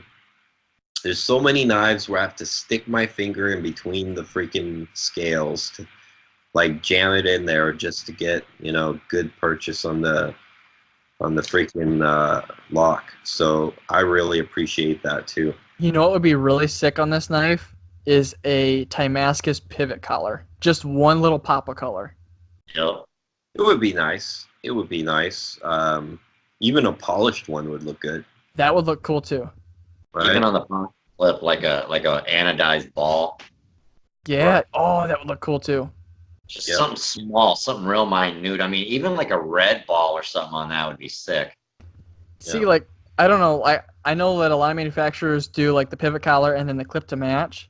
I think the clip throws it off most of the time. Like, if you just leave the small details like that, just one color, it looks so much better. Yeah. So I thought that was a notable mention. Love it. Let me see. So we got one more. Okay. I like this one. I think I know which one this is. I think I like this one. So this is Red Blade Knives. And go ahead and it's the pig. Yep, it is this one. Yeah, this knife, I saw this. I thought this was really freaking awesome. It's a very simple knife.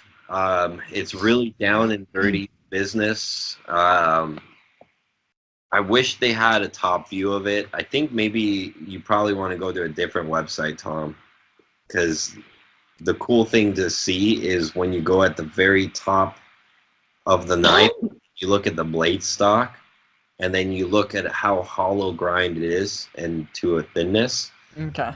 Quite impressive. Let's see if we can pull up any more pictures here. This one looks like it's going to be hard to find. Pig. There we go. So it's not a very common knife. I doubt most people even know what this knife is.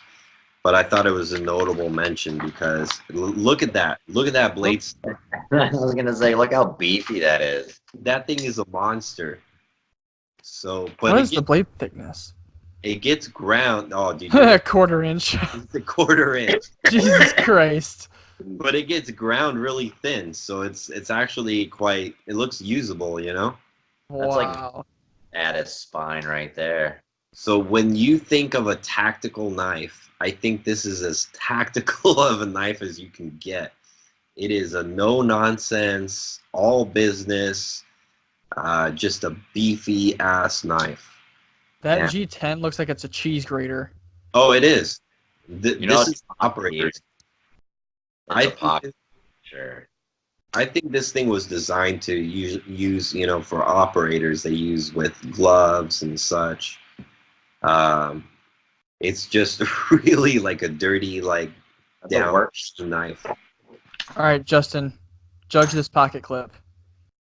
I don't like that at all. It looks like a piece of scrap metal. Yeah, Doesn't- I think come I'm on with now. you a little bit. It's funky. But I mean, it's got a deep carry, guys. I mean, come on. I mean, it's functional. I'll give you that, but it is hideous. It's functional. I think that's all this knife is designed to be. Right, right. I don't think this is a fashionable knife by any means. No. You know what this looks like to me? It looks like either an MXG or a Lynch clip that accidentally got heated up a little bit too much, and this little tab just melted all the way down. And they're like, yeah, fuck it, we'll screw it there. We'll call it pewter colored. Yeah. That's what all the aftermarket deep carry clips for the blur and the leak look like. Yeah, because that screw pattern's Yeah. weird. You know what? It's better than the actual stock clip that comes on either one of those. Kershaw was Yeah. just fucking stupid with it. I think those rank those knives right there, and then the Kershaw needs work are probably my worst clips I can think of. Yep. Look how beefy the pivot looks, man. I feel like they're using just a lag bolt to go through this blade stock. Jesus. It's freaking nuts. It's literally a nut. It's CPM S30V. They come in G10. He made a couple in carbon fiber, but I think there's only very few in carbon fiber. Most of them come in black, tan, or green, right? Yep. Operator colors. And that ugly clip you guys are talking about is made of titanium. It's not stainless steel. It comes in a liner lock, and they do make a frame lock version. If you pull up the frame lock, it's quite a bit more money, but it's kind of interesting looking. It's almost got a little bit more contouring for the hand. He's got a pretty interesting warranty. So if you buy directly from him, he's got a 30-day money-back guarantee for any reason, as long as the knife has not been taken apart and is still in new condition. Cool. So that's pretty cool. Comes in 3 blade profiles. This one that you're looking at right now, which is a spear point, it comes also in a Tonto, which actually is a really nice looking Tonto. It's kind of got a little bit of a smaller tip, and then he makes this spear point kind of version of this knife with the swedge on top. So that's pretty cool. I like it. It runs on bronze washers and lithium grease as far as the Cool. pivot. He mirror polishes the area around the pivot to ensure a nice action. And that's pretty much all I have to say about it. It was named the Pig because this guy's a veteran, and he had a dog that was named Pig. So he named this knife after his dog because he says it's as dependable as a very faithful working dog. I like it. It kind of reminds me a little bit of a Spyderco Gale Bradley too, A little bit. with the slightly proud liners, just the handle shape with like this small swell here for your finger to come down into, the blade shape and everything. I think this knife, you could take this thing to Afghanistan and not fucking worry about it. I think this will make a few tours. So I'm pretty freaking impressed as far as that knife's concerned. What are you bringing up from Kershaw? Hang on. That's what. That blade, bro. A Kalashnikov M said it's a Kershaw thermite. It does kind of look similar. Sterile. But I'll give it to him. It does look similar, but definitely way overbuilt. And the price is, I think, on the higher side of things, but I think he makes very small batches. Yeah, Like that makes sense. 375 to 450. I think the liner, the frame lock version is about $500. So, but yeah, I thought that was notable. It was a knife that not many people may have heard of. So thought it was cool to bring up. 1/4-inch stock still blows my mind. That's awesome. That's fucking badass, man. All right, piss break for this guy. See, I want to see Steve do a toughness test on this thing. I'm not sure Steve could break this one. I don't think so. I think this is a good one. Even the screws are 440 stainless. Yeah, that's one thing I forgot to mention. All the hardware on it is 440 and it's hardened That's cool. stuff. So a lot of attention went into that knife. Says both the stop pin and the lanyard pin are all hardened 440 steel and are identical, which basically means that you have a spare stop pin. That's Right. cool.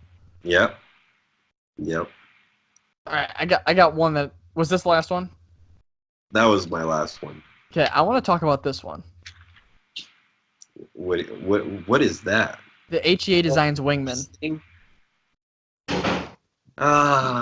That's an interesting knife. And I like this guy. I really like Sam. He's a cool dude. I agree. I love hate Sam. I know. You don't like I'm that with- one, G? I'm with not- you. That's some Duhara shit. I think that's beyond Duhara right there. This kind of reminds me of an Isham. This is when we get into Transformers. Yeah. This thing is okay. It's ugly. Yeah. It is ugly. I appreciate it as an art piece. I like how this is the handle's basically a mirror of the blade, and that's a nicely designed clip with the little cutouts in it to match the blade or the handle and the blade. Does that blade completely disappear when it's closed? Take a look at that. Fucking A. That's pretty cool. And the hole in the blade lines up with the hole in the handle. That's pretty cool, but I just don't think I could handle that knife. No, me neither. It does not look ergonomic whatsoever, but it is a very cool design from a design standpoint. Hashtag knife porn. Pretty much. So put it up deployed again. That's a good picture of it. All right. So for me, if he would have actually chopped that top half where the hole is, you see how there's the darkened orange part, and you see how this picture only shows the top part as a silver part. Yeah. If you would have cut that knife right there, I would have liked it, right? And then slim down the handle just a little bit. Yes. Exactly. Trim the blade and the handle in the same place, and it would have been a pretty awesome little knife. It would have been wicked. It does not need all that stuff. That was just you went above and beyond what you needed to. This is where I say, sometimes more simple is better. Less is more. Yep. Absolutely. It'd have been a beautiful shape, too. It'd have been a nice Warncliffe design. Right. I'm sure he still has the CAD drawing of it, so Sam, if you're listening. Yep. Just cut the top off. It'll be a fucking wonderful knife. Yep. Yep. Yeah, slim that baby down a little bit. Mm-hmm. So, and look, Tom, you can buy it. It's on sale. Yeah, for $263. It's one that I've always liked, for sure. You saved $66. Yep. Ooh. From MSRP. Yeah. Fucking Knife Center. All right. So that was it for knife news. What do we have for our main topic today? I let I let Blue Collar pick out the topic for tonight, and we're going to let him lead it off as much as possible with knife pet peeves. I know Jared will be able to get in this one a lot too. So yeah. So like I said, pocket clips and jimping have been two of my biggest pet peeves. But kind of the more I've got into the knife game, I think plunge grinds and sharpening choils are starting to become two of my bigger ones since I do my own sharpening and stuff. I don't like putting half moons on my blade for no reason because they couldn't have put that plunge grind correctly. So even like this, like yesterday, they didn't do the plunge grind quite right on this, and I actually just chopped it all out. So I've been modifying knives and stuff like that, and I don't know. There's just a lot of things that just little attention to details I find that knife makers really miss the ball on. Like I said, I always feel like pocket clips are an afterthought. You know, Spyderco's got 50 million of these basic spoon clips. It's just throw it on every fucking knife, even if it doesn't line up quite right. Yep. You know, like I know the Yojimbo 2 is a great example of how it doesn't line up right. That thing goes up the spine. I mean, I think on the Yojimbo 2, I think the clip actually sits further up this way because of the way the handle's shaped. Yep. You know, make your own pocket clip. Design one specifically for that knife. I like that. Yeah. I know we all got them. I know we all got pet peeves. That's why I picked this topic. This is one that can go real big. I actually did a tag video earlier this year on it, and I got a lot of really good responses. And there's a lot of people that have a lot of unique things that I never even thought of that will drive you crazy. And I'm like, shit, you know, I never thought of that. I came up with it with a decent sized list myself. Mine is chamfering. Sharp edges on knives is terrible. I agree. Like a Taichung Spyderco. That's been the ones I've experienced some of the most sharp edges on, and that's my biggest pet peeve because, especially like when you're looking at these knives and like a Spyderco hole, you put your finger inside, and then when you deploy the knife once, and then you take your finger off, and you see this nice round circle of where it was digging into your finger. Yeah. Or like on a back lock, right? Like the Chaparral is a really good example. The Chaparral, when you press down on the back lock of it, it leaves such a divot on your finger because of lack of chamfering and sharp edges. Here's what they needed to do with that. That little dent. Exactly. That would have fixed it, or, I know this doesn't really work for a thin knife, but the native is so much thicker that it doesn't dig straight into your hand. Right, exactly. So for me, chamfering is a big thing. Even like on the inside where you're like disengaging a lock, anything like that, it's that's my pet peeve. All right. Who else has a different one? Oh, God, where do we start? I guess I'll start with one aimed more towards, and I mean, I do see it posted sometimes, but it's more a reviewer type thing.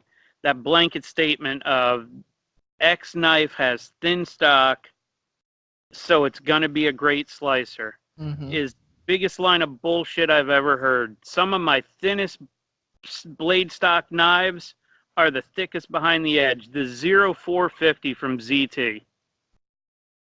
I have a loaner right now that does not have thick stock. It is 32 thousandths behind the edge at 20 degrees per side.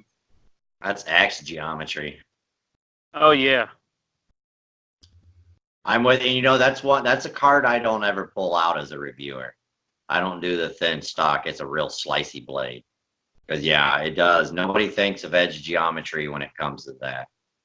No, I mean, the plunge grind on that is, I mean, it's so small looking because there isn't much taper down to your secondary bevel on the 0450. Right. I mean, it's sad that something like the 0804 or 0801 is, you know, one's 20 thousandths behind the edge, one's 22 thousandths behind the edge, and the stock is much thicker. That's like kind of like my native It's not quite to that degree. I think this is like 0.12 inch stock. I'm pretty sure either that or 0.13, but it's still at like 22, 23 thousandths behind the edge, which I mean it's not crazy thick, and it still cuts well. But I would really love to see this thing at like 15. That would be a hell of a cutter at 15. Oh yeah. Yeah, you got me with my caliper out.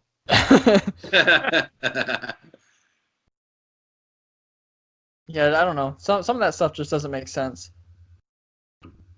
Well, yeah, I don't get it. I'm with you on that one, Gerald. That is one that I know a lot of reviewers like to blow out there. Same with the hollow grind. Immediately, it's a hollow grind. It's a great slicer. Yep. Yeah, I mean, and not on the same thing. I have seen hollow grinds that are not thin at all. Mm-hmm. That's like my large Nkosi is kind of like that. Although it's different than a Sabenza because the hollow grind isn't supposed to be quite as deep.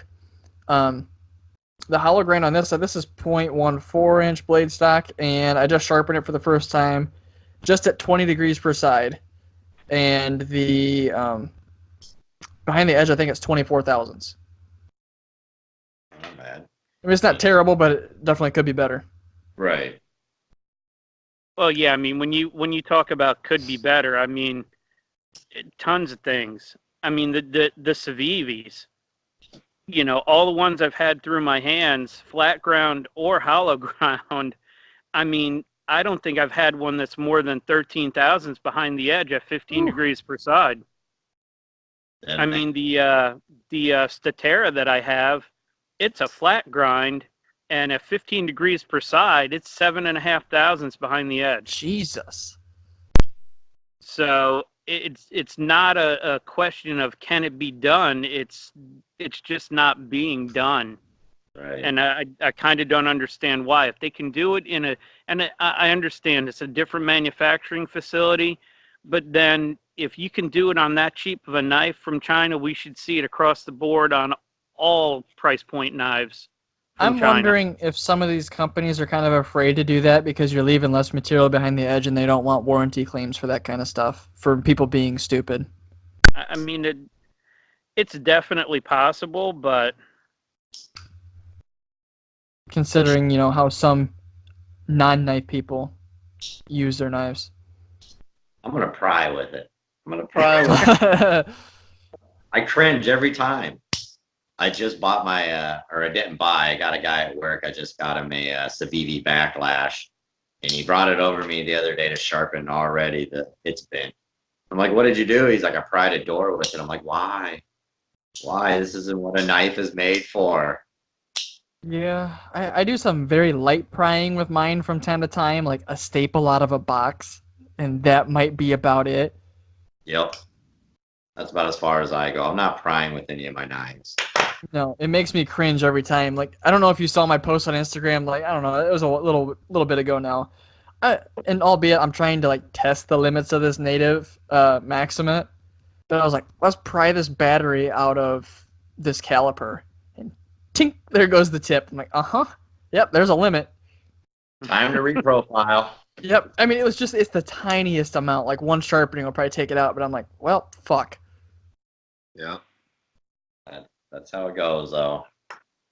There goes, you know, that's how it is with a 65 plus HRC, high carbide, high alloy steel. What do you expect? Yep, you got a way better chance of that. Yep. Is it considered a knife pet peeve when you hand a non-knife person your knife and they open it with two hands? Kind of. I don't even hand non-knife people my knives. Nope. Somebody's like, you got a knife? I'm like, nope. I care. That's what my Swiss Army knife's for. Yeah. I mean, that's what I hand them. I hand them my sack. I mean, you can't fuck up trying to open a sack. There's a nail nick. Figure it out. I mean. Yep. That was like, there was one time I was at a family event with my girlfriend's family, and someone's like, you have a knife? And at this time, like, my best knife was like my Benchmade Freak. And I'm like, yeah, why? What are you going to use it for? Well, I got to take this screw out of this toy. I'm like, nope. Nope. Oh man. No Once thanks. again, sack would have came in handy. It would have. I don't leave the house without it. Yep. All right. I'm going to throw one in here. Something that really grinds my gears is unfixable centering. Especially, there's a tolerance for this for, the price point of a knife. But, Jesus, when you get over $100, if I can't fix the centering, if it came with piss poor centering from the factory, that really bothers me. Benchmade and Spyderco. Yep. Dude, And I mean, So come on. let me ask you guys this though. So how does, and obviously I like higher dollar knives, so I can appreciate centering, but how does that affect the knife performance? it doesn't. You get this argument a lot. It's not about affecting performance to me anyhow. It's if I'm spending this much for a knife, which is technically it's a luxury, you know what I mean? It better be perfect or damn close to it. That's my thing. That's where I fall out too. I'm spending $100+ on a knife. I mean, the least you can do is make sure my fucking blade is centered. Yep. Exactly. And it's Dude, not that hard. My biggest point to it is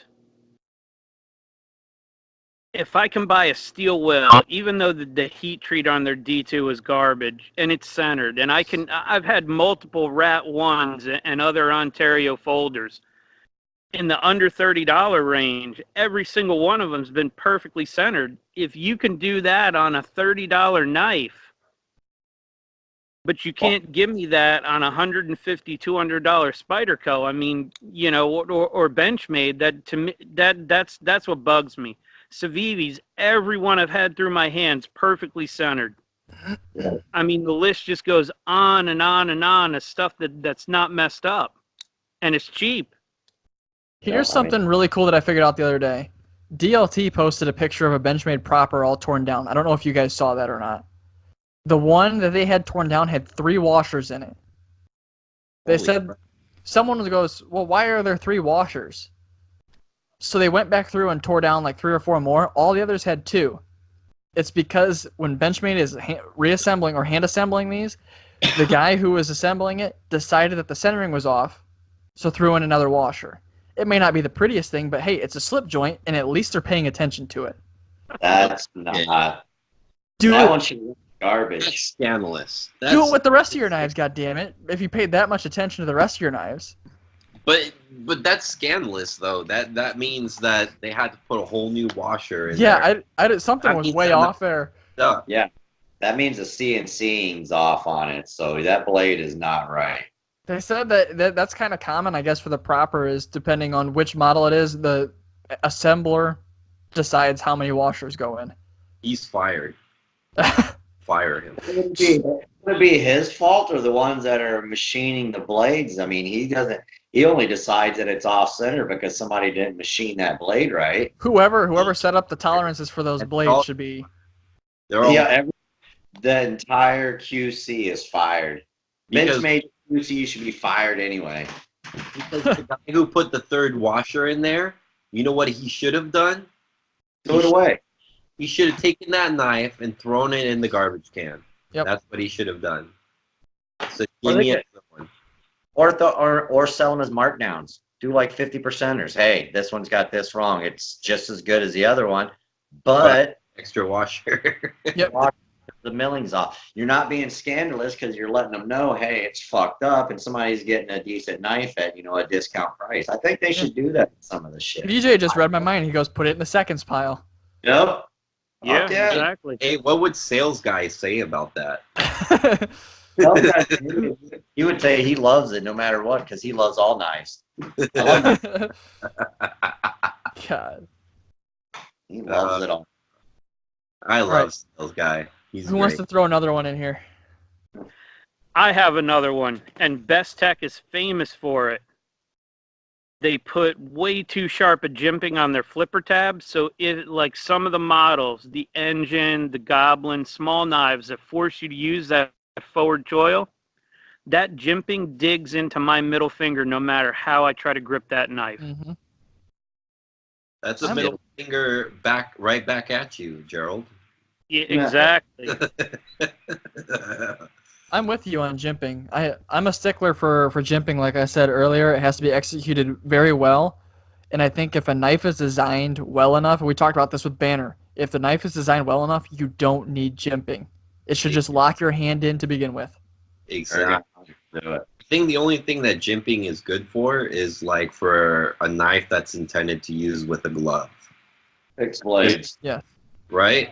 But I mean, if the palm swell and everything's there and the way it's supposed to be, and it actually fits in your hand like it's supposed to, jimping is not needed. And I see tons of knife reviewers always talk about jimping this, jimping that. And jimping, jimping is a fix for a problem, guys. I mean, that's what it is. Or ergos, that's what it is. Well, here's my issue with the jimping that I bitch about. I'm fine and dandy if it's there or not there, but when it's done incorrectly. If you're going to put jimping on there, make it functional, or just don't put it on there at all. Like you said, most folders don't need it. No need. Yeah. I was just playing with the Freak, and this is the prime example. There's good jimping on the Freak with that ramp up and everything, but the ergos of this handle and that ramp up, even with no jimping, would be spectacular. I would have no issue with this knife whatsoever with this jimping being gone. I mean, the only problem you could see with that is if, you know, like Nick Shabazz says, you know, you were at the Vaseline factory, which most people don't work at a Vaseline factory. Right. See, that's funny that you brought the Freak up, Justin, because that was one I was going to say is Benchmade, I think, with as many as I see in our shop, is notoriously bad with botching jimping, in my opinion. I think Spyderco does jimping very well for the most part. There's some models that is just, it's absolutely stupid to have it on there. But I think Benchmade puts all the jimping in the right spots. They just tend to space it out way too far that you don't get any traction off of it. Still will. Yeah, them too. And they make extremely sharp flipper jimping. I've had to grind off every flipper tab that I've bought from Still Will. My finger by the first day of fidgeting with it is like, what in the fuck's going on? So everyone I've gotten, I just file down as soon as I get it because I know it's coming out sharp. But yeah, Still Will sucks at jimping too. Even that hinder I had was terrible like that. No jimping. It's not it's not necessary. Dude, but if you're going to goddamn it, do it right. A knife that sticks out to me is the original Gail Bradley Spyderco. Has zero jimping on it. And it's not coming out of your hand. The bug out. No jimping. Yep. Bug out. Never coming out of my hand. The ergonomics within. I like the jimping on the Native. It's so fine and so closely spaced together. It doesn't dig into your hand enough. And if you do extended cutting with it, you don't really feel it. Now, Alex can talk about this. The Shirogorov jimping is just awesome. Because it actually will keep your finger still, but it does not cut into your skin or anything. Yep. I agree with that. I'm going to say that's probably the best jimping I've had in any knife. It's very fine and very unintrusive to your fingers. Yes. But if you push your thumb down on it, it does tract very well. Yes, it'll keep your finger still. Yep. You know what's funny? Well, I brought up the Benchmade thing. The Griptilian with all that jimping all over it is seriously one of the most comfortable knives I've ever cut with for extended period of time. Yeah, that too. The Mannix. And the Mannix does not need that jimping at all. You are not losing a grip on that knife without any jimping. It's my favorite knife, hands down. It blew. The PM2 was my favorite knife prior to this one, and then I got this Mannix, and I have not carried my PM2 since I've gotten the Mannix too. When I did all that cutting for the M4 edge retention test video with my Griptilian, I cut over 1,000 feet of cardboard in one day with that knife, and I didn't even know. Like, my hands didn't hurt whatsoever. It was perfect. That's how it should be done. It's got that nice swell in the middle of the handle. Not this way. It swells, this way, so it really fits in the hand knife. The Griptilian is one of the best handles I found out there in my opinion. For comfort, it's top. Even even the FRN one, even if it does feel cheap and jinky, it's still a solid ass handle. Yeah. Well, that's why I like the Freak, because it's contoured top to bottom and front to back. Yep. And that's right. That dual contouring, any knife like that, you can just cut with that thing forever, and it doesn't get uncomfortable. We need more of that from Benchmade. No more bailouts or shitty models like that. We're really trying to jump on that lightweight EDC thing right now. I don't know why they just didn't do variations of the bug out. Why not go with it? Run with it like you did the Griptilian. Make a mini bug out, make a large size bug out, do a Tonto bug out, sheep's foot bug out. I mean, run with it. If it's successful, why go out and make a whole new model that's slightly bigger, has a stupid ass metal pommel thing, and shitty ass 3V? Why not just run? And a raised stop pin. I don't get the whole raised stop pin That's thing. So stupid. Right where your thumb's gonna rest if you're using a saber grip. Yep. That was one thing I really just about that too that drove me nuts. But you know what? They did better than the lightweight pair of 3. The pair of 3, the fucking stop pin just goes right into the FRN. There's no liner on one side. And that there. And when mine comes, I'm gonna put that to the test and see if it fails. Well, I mean that's quite an important part of a knife not to break down. That is where all the stress is. So I'm definitely interested to see what you do with that, G. Here's the next logical step for Benchmade for that bug out. I don't see why they haven't done it yet. They've done it with other models. Carbon fiber S90V. Make it a 535-1. You already have the materials. They made a ghost carbon fiber one. Jesus Christ! I don't want the $700 gold class one. Yeah.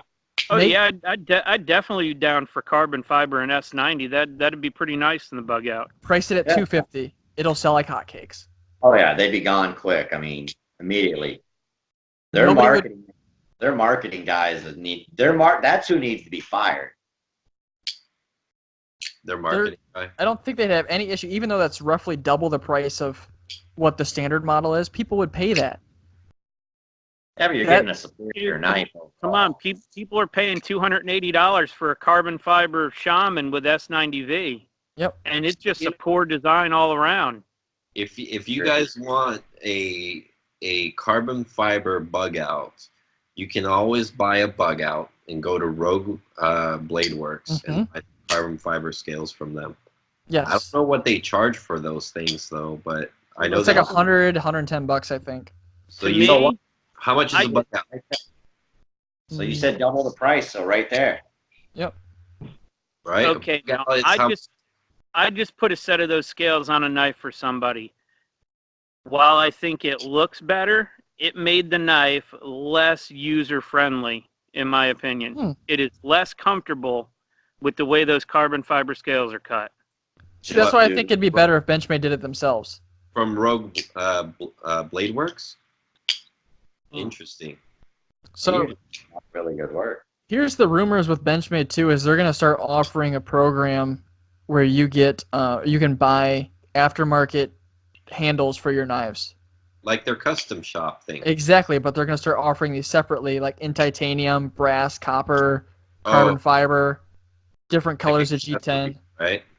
Dude, I'm waiting for a company to offer just blades. I want to be able to pick what steel I can have for a particular knife that I already have, so that if it comes in S30V and G10, but they decide to do M4, 4V, or anything crazy, I can decide, okay, yes, I want that crew wear for my model knife that they don't make it for, and I just have to buy the blade. That would be cool. The problem is though that they usually buy blade steel in bulk. You know, that's why they're always using one thing. So imagine if you had all different flavors, how expensive that would be to be able to cater to everybody. Well, but and while I understand that, take somebody like Spyderco who already does a ridiculous amount of blade steel, and look at how often they rerun some of those blade steels, like M4, Crewwear. Yep. S90V, you know, because you did S90V as a sprint run in the PM2. If I want an S90V blade for my PM2, just sell me an S90V blade. Mm-hmm. You already have the stock. You're already working with it for models that you sell all the time. You don't have to change dies or anything. No. Just send a different sheet through, stamp it out. Yeah. And they could do small runs of the separate blades. You know, you wouldn't have to mass produce them really. You know, start out small, do 10,000 of M4 PM2s. Let's see what happens. These companies are missing huge opportunities to do that kind of stuff. I mean, even if it's just a limited time thing, like let's say it's like a sprint run, right? Where they produce 600 to 1,200 like they normally do for their sprint run knives. Just make the blades. But they don't make as much money that way. Why do that when they just sprint run an M4 pair 2 and a bunch of guys go out and buy a brand new pair 2 because they don't have a PM2 and M4? Yep. And that's why they don't do it. You have to trust that everybody can disassemble a knife. Yeah. Put it together correctly. Here's the thing too. Be able to. Sal has said before that he'll never offer a custom shop for Spyderco because it takes away the value of their sprint runs, the limited nature of the sprint runs. Yeah. Which is ridiculous because some of them they have produced with the same steel in so many configurations over so many runs that you already devalued it. Look how many times they did the carbon fiber satin M4. And then they did the satin jade M4, and then they did the DLC jade M4. I mean, there's probably 6,000 or 7,000 of those things floating around out there. Yeah. So if you want an M4 PM2, it's not very hard to find. And I've noticed the value on them coming down and down and down and down. And then think about it this way too. Like, so Benchmade does a custom shop, right? They offer you like 4 or 5 different steels on like 3 different or 4 different models. Mm-hmm. Has that affected any of their like limited run knives in one bit? No. Perform? Not even a little bit. I just checked that natural G10 M4 Freak. The price on that thing, if you want that natural G10 M4 Freak, it's just insane. Yeah, that sold really fast. Sprint. That's the key. That catches people's ear. They hear sprint run and they're like, "There's not many of them. Yep. I have to get one." Yep. Yep. See, I just checked on this for my Griptilian review too. The custom shop for the Griptilian was the OG model for the custom shop. You could get blades in D2, M4, 20CV, S30V. I think that was it. I'm pretty sure. And now they're just down to, since they changed the S30V. Oh, 154CM was the other one. You could only get blades in D2, M4, and 20CV now. Since they did away with 154CM and S30Vs, now they're playing production version. I don't know why they got rid of that 154CM. That's good steel. At least leave it in the custom shop, for $10 less. Yeah, budget. $5 less. I'd spend $10 less on a knife for 154 over S30V. There's not that much of a difference in it. I don't know. I did a custom shop barrage with them. I built it in M4 and put a little green backspacer and everything. It was really cool. It's like a little mini pry bar knife for me. But the problem with that is by the time I got done with the barrage, making it the way I wanted, it was $320 or something like that. It was a pretty expensive knife. That's getting into small Sebenza territory for me. Yeah. Mm-hmm. Yeah, now something else that I have a pet peeve of, and while Benchmade and ZT are not my favorites, I have zero problems using those knives how I shouldn't because I can mail it back and get another blade put in it. Oh, I love that. That's like with my Anthem. That's why even if they don't take it, because they say that let's say they say that it's in spec. Like they tested it and it came back in spec. I can still just say, all right, fine, put a new blade in it. Here's $30. Exactly. All the dice. Yep. Well, yeah. Dude, the one that I had that came with mine, somebody ground the ever-living shit out of it before it left the factory. The tip normally comes all the way to the end of that handle. mine was like a 1/4 inch up in the handle, and it had a slight recurve ground in the blade. It was somebody's first day on the job, and they kept grinding a recurve. Like, fuck, we got to get this thing out. Kenny Michael had in J. the pocket Johnson. got a 940 like that. Ugh. He held it up to his other one, and you could see the height and length difference. Yep. So I considered sending it back just at that point. I would. That goes back to what you're spending money for. Yeah. It goes didn't right bother back. me that much since I was using it so much. And I was like, well, when it really starts to bother me, I'll send it in, have them throw a new blade on it. It'll be good as new. You know? But getting back to blade replacement, I am more apt to use my ZT or any of my Benchmades to do stuff that even if I think I probably shouldn't do it, because I have no worries about getting a blade put back in it. Yep. If I'm carrying one of my Spydercos, it makes me think about doing something stupid that I would normally just use one of the other two to do, because I got nothing to worry about. Yeah. Spyderco don't like it when you take your knives apart. I just found that out the other day. Yeah. Oh yeah.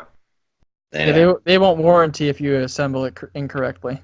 Well, I took mine apart. I had a Bird Raven 2. I couldn't get centered, so I took it apart to see what was up and put it back together, and I couldn't get it centered. So I sent it back to them, and they called me, and they're like, "Did you take this apart?" And I said, "Yep."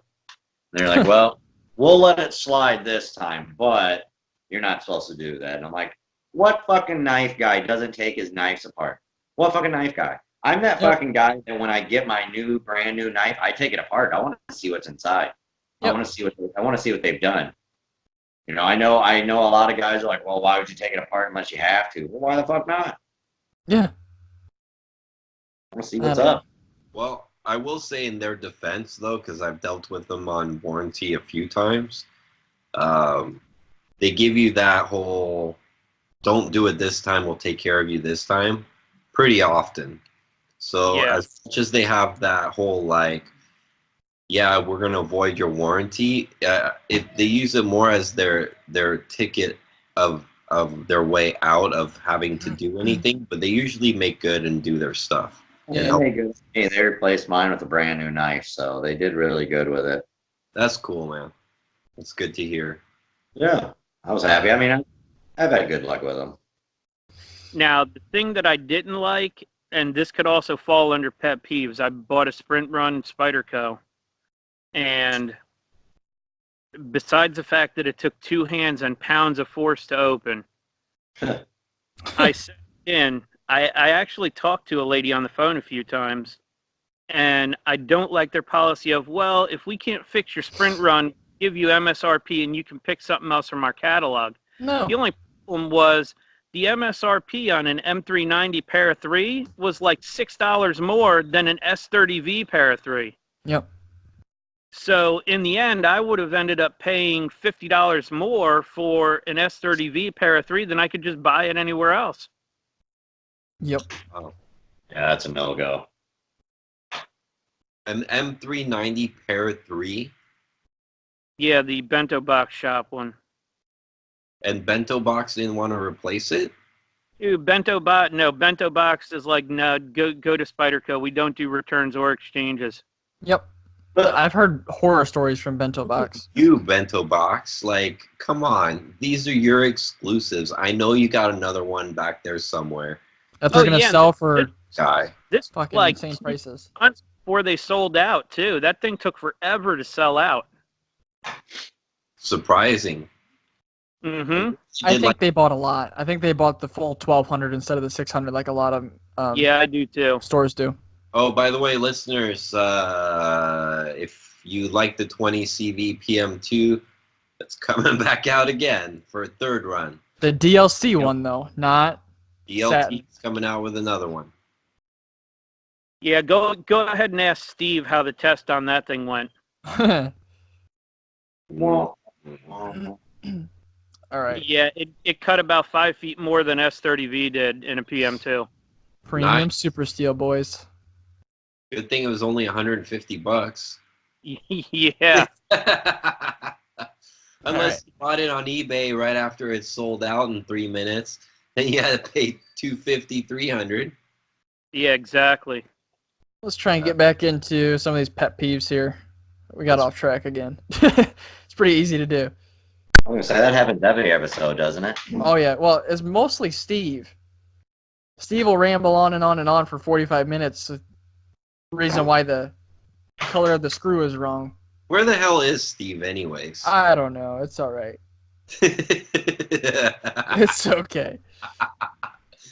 This is the mildest, nicest episode we've ever made. It is. It's great. It's great. We're replacing you, Steve, with Justin.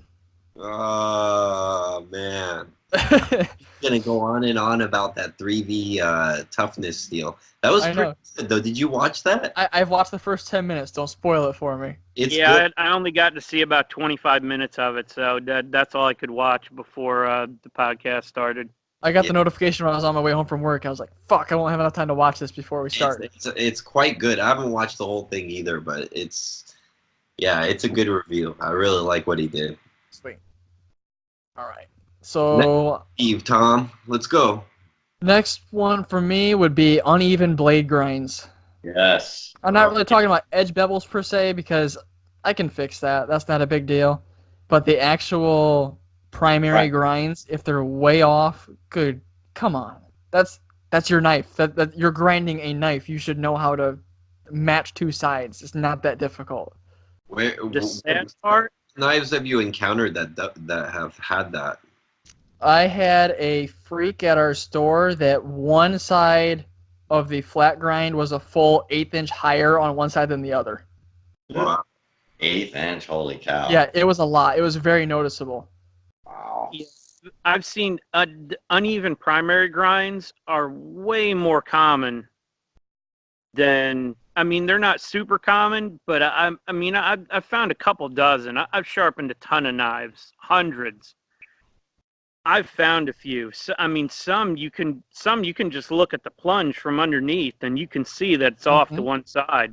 And some of them are supposed to be robot ground too. And I mean, another example, while it wasn't uneven, the lightweight Para 3 loaner I had, from the spine to the secondary bevel, had a dip in the primary grind right at the logo. When I posted my video and mentioned that, 2 more people already posted that, hey, mine has that same exact dip in the same place. Must have been made on the same day. Batch. That's a crappy defect. I mean, that's ugly right there. You know. Oh, you can see it in the secondary bevel. You can't miss it. The secondary bevel dips down where it gets thinner. Yeah, and there's no undoing that. Nope. No. That's it. That's a done deal. That would go back to Spyderco if it were me. I'd be like, give me another one. Give it to me right now. What else? My old small Sabenza had an issue too. It's in single blade shape with that swedge ground on the top. A Sabenza? It was very slightly off. It was so small. Oh, Chris is coming after you, Tom. I've heard that this is a common issue with the Insingos. It's very hard for them to get that swedge perfect on both sides. But it was off by like maybe a 64th of an inch. I could barely tell, but it really took some focus to be able to see it. Yikes. Now that copper natrix, people were pointing those out like crazy. That copper natrix, the primary grinds on that were all over the map with that fuller on top and the swedge. That thing had QT issues all over the place. Oh, yeah. I have 2 copper natrix, and they look a little bit different, actually. That's funny you mention that. I didn't care, though. It was a $60 knife. I was like, whatever. You know, but I bought one because my buddy put it in his pants and put the pants inside the washing machine. So it got all jacked up and put a little nick on the blade. He didn't want it anymore. I'm like, dude, give it to me. It'll be spare parts for my other one. So, but I noticed that when I compared the two and I looked at them next to each other, the primary grind was a little bit different. Yeah, now mine, I never carried it. I sent it to a few people. I think I even sent it to Justin to review. And yeah, I think so. I never carried it. I did cut testing with it, to use it. I don't know. I think I cut with it 4 or 5 times total, but I just traded it the other day, and I let the guy know the pivot's tightened down all the way. It's got blade play and it's off center, and you can't get rid of it. He's like, I'll take it. What transaction transpired there? I traded for a lanyard for my wife and a little mummy lanyard for my daughter. All right, it's at least worth a lanyard. Right on. Did you do that? I wasn't gonna hide that from anybody, and I wasn't putting any kind of big value on it or anything. Yeah, it's not a big value item, anyways. You know. Like, No. It could have been more exciting than what it really was. Yes. It was too small, in my opinion. Yep. I agree with that. If it would have been a full size, it would have been great. Yep. It would have been a heavy son of a gun, but it would have been great. Yep. That's okay. I like feeling the knife in my hand. Yep. I got another one here that Justin can chime in on. This should be pretty. I mean, we should all be able to chime in, but going off what you said, poorly designed pocket clips. Oh. Yeah. How can Spyderco not figure out this pocket clip / lanyard ordeal? Dude, they invented the pocket clip. You invented the pocket clip, yet you cannot figure out how to just quit making lanyard holes. Just stop. Just forget it. Exactly. I mean, I like a lanyard as much as the next guy, you know. I got my big ass lanyard on my PM2. I like to rock lanyards, but if it's gonna get in the way of the aesthetics of the knife, just do without it. We can manage without a lanyard. I mean, in all honesty, a lanyard's really meant for wrapping around your wrist and shit like that, and I'm not whacking my pocket knives around like that, so I don't need a lanyard. Especially the giant one that they put on the PM2 and Para 3. They've had some that they've really integrated well. Alex, you might agree with me on this. I think they integrated the one on the Drunken very, very well. It just flowed with the design nicely. Honestly, if you weren't looking for it, you wouldn't even know it's there. I'm going to be with you there. But that's not Spyderco's design. That was Sinkovich, yeah. Yes. Like if you look at the Shirogorofs, they're all tucked in nicely too. Yep. And you know, that's a higher end knife thing. But I mean, I'm not a lanyard guy anyways, because when I have a lanyard on my knife and with a bead on it, it ends up fucking scratching the shit out of my knife in my pocket. So unless the knife is G10 or carbon fiber, I usually don't do it. I have a couple knives that have like their own little lanyards, like my Ziba S5. That knife came with Mike sent this really fancy lanyard of a samurai head as a present to me when I bought the knife. So I have the lanyard made and I have the lanyard for the knife, but I never put it on because it'll scratch the shit out of my knife. Yep. I dig what Spyderco does with the native, and there might be a couple, the shaman. I think that they need to incorporate this on the rest of their other knives. Run the lanyard hole straight through the clip. It doesn't mess up the design. It's right through the clip. It's just, I don't know, that's just the way to do it, I think. That is a way to do it. It makes the clip look huge at the top, but that's fine.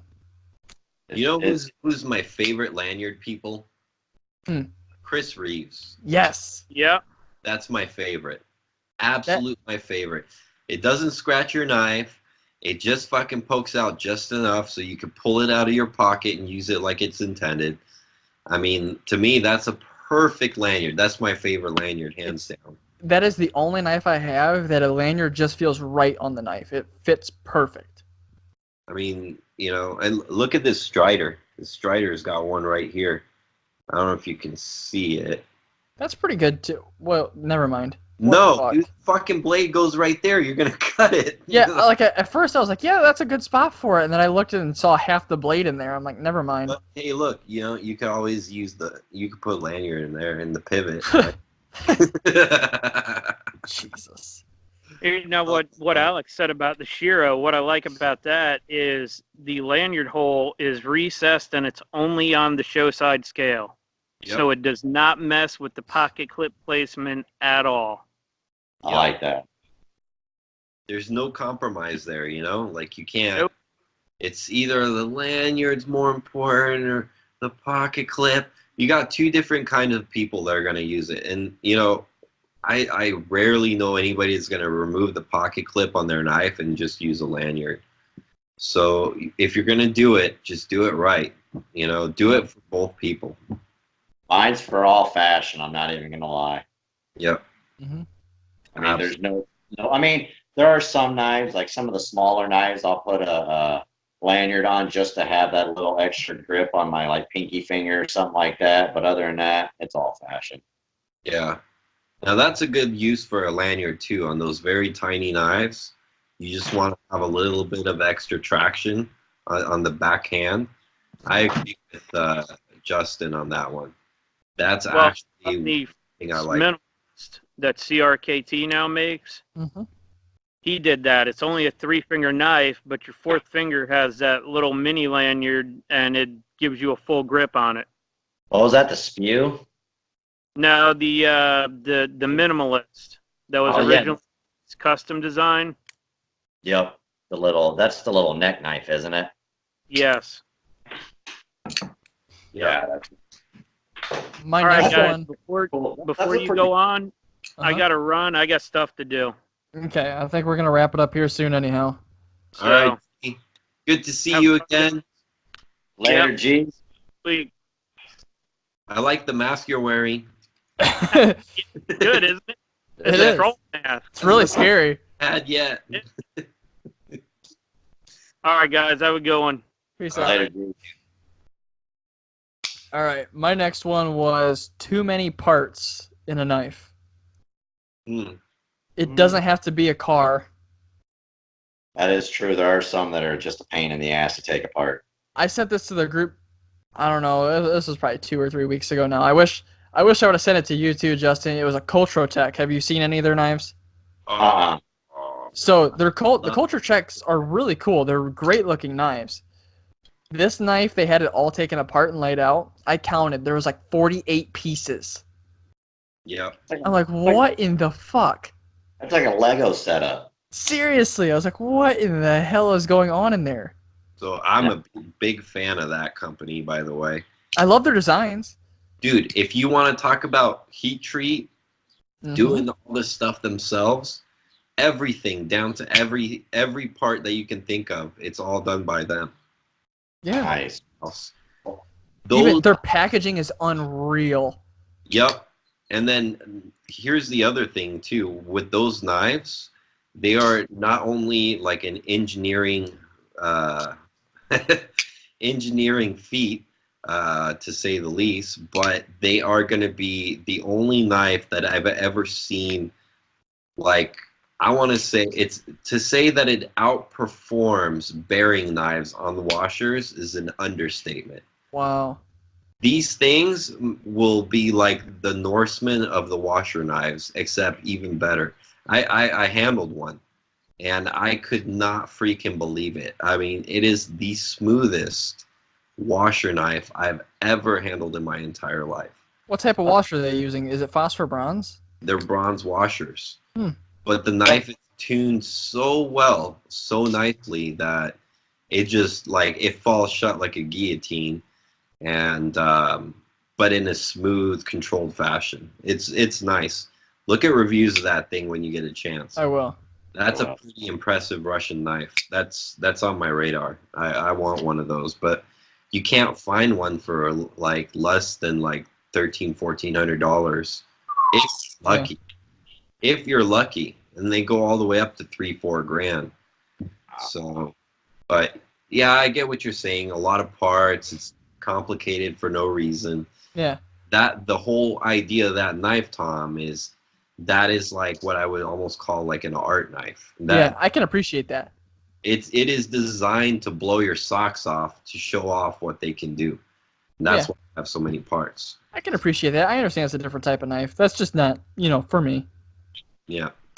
That's why I really like these Sebenzas. They only have like 6-7 parts, and everything just fits back together super easy. They're easy to maintain. That kind of stuff. I dig that. Well, yeah, that's a usable knife. That's like Different kind of knife. I'm gonna go to work as a firefighter or as a cop, and I'm gonna use this knife and beat it up every day. You're not gonna bring a Culture Tech, Right. that's for sure.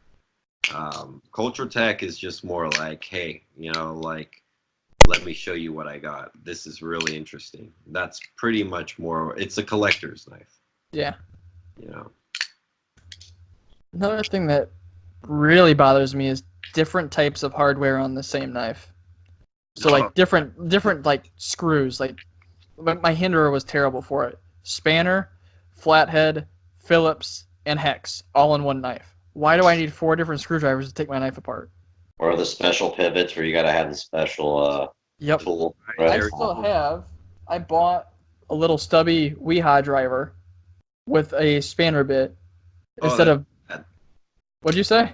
That's rad. Yeah, I bought this instead of buying the stupid Hinderer tool, and guess how much this cost me, Alex? And look, I have 3 more bits.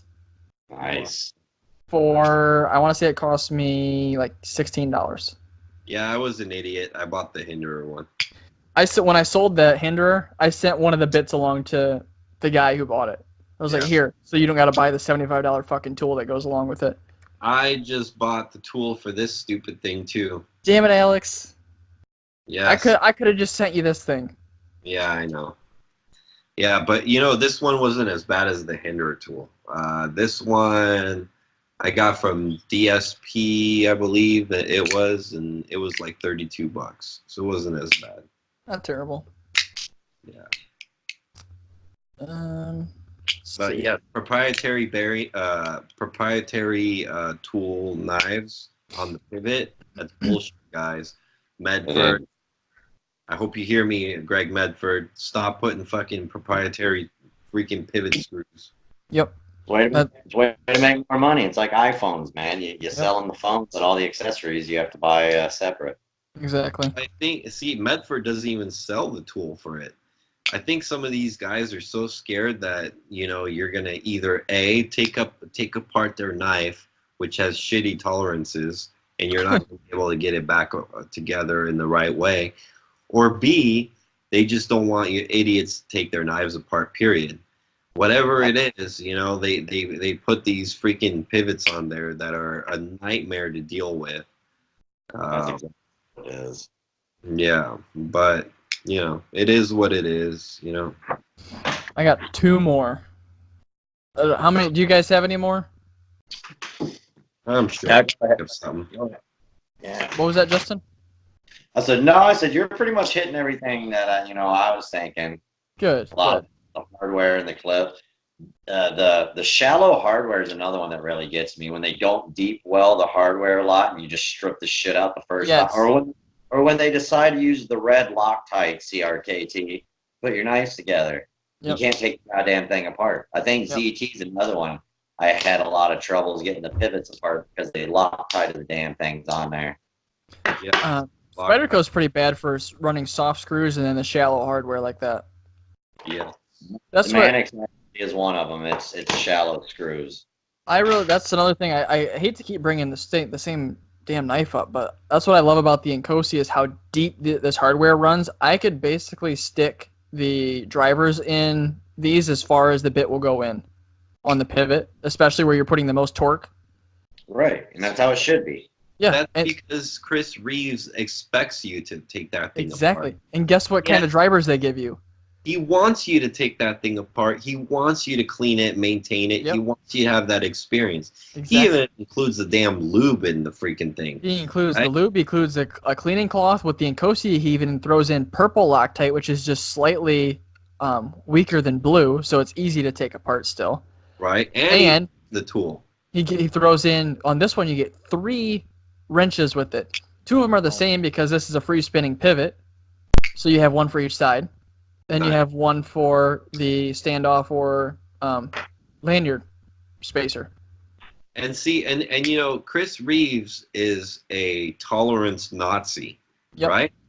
So that's how much he believes in his product. He knows that if you're going to take that thing apart, you put it back together and you crank those screws down, the knife's going to feel exactly the same. Yep. And no other manufacturer on the planet that I know of will tell you, please do me a favor and maintain your damn knife yourself. Here's the tool, here's the grease, here's everything. And if you happen to run into a problem, I have a warranty, and you know, we'll talk. Well, here's the other cool thing too. Even like some companies now are throwing in the tools to take their knives apart. Right. Chris Reeve is the only one I've ever seen that throws in Weeha bits or Weeha, like they're like. Yeah, they're good stuff. Yeah, they're like the mini like Allen wrenches. Right. You know, like the L-shaped ones. Yep. Yeah, he throws in. They're all Weeha branded, so he's not cheaping out, giving you like some dollar store wrenches. He goes with the good shit. Actually, Michael Zeba gives you a Weehaw too. That's sweet. Yep, he gives you one of those where you put your palm on top and it spins up the top. Gives you a nice tool with it. That's the way it should be. Right, but then again, that's a little bit more expensive than a Sebenza. All right, let's roll through the last couple here. Short cutting edge versus blade length. So like the PM2, where you only, or the Hinderers, where you get that giant finger choil and it eats up a half inch of cutting edge. I'm tired of seeing it. It's me too. It's becoming on everything now. They're putting it's either that and that oversized sharpening choil. You know, some reviewers call it a finger choil still, but you stick your finger in there and that blade's resting on my finger. That's not usable. Nope. I'm going to cut the shit out of myself. Yeah, I'm tired of seeing the giant chunks of blade taken out. It's on everything anymore. Yeah, a true finger choil is like this knife right here. You see this one? It's got a finger choil and it's got a sharpening choil. Right. And I kind of agree with you guys and Tom. Like, I mean, this knife does have a decent amount of usable blade, but can you imagine how much more blade I would have if this choil wasn't here? Right. I get the whole control of it, but if I grab the knife back here, I got plenty of control over the knife anyways. My thumb is still on top of the blade, so why not give me that extra cutting edge? Exactly.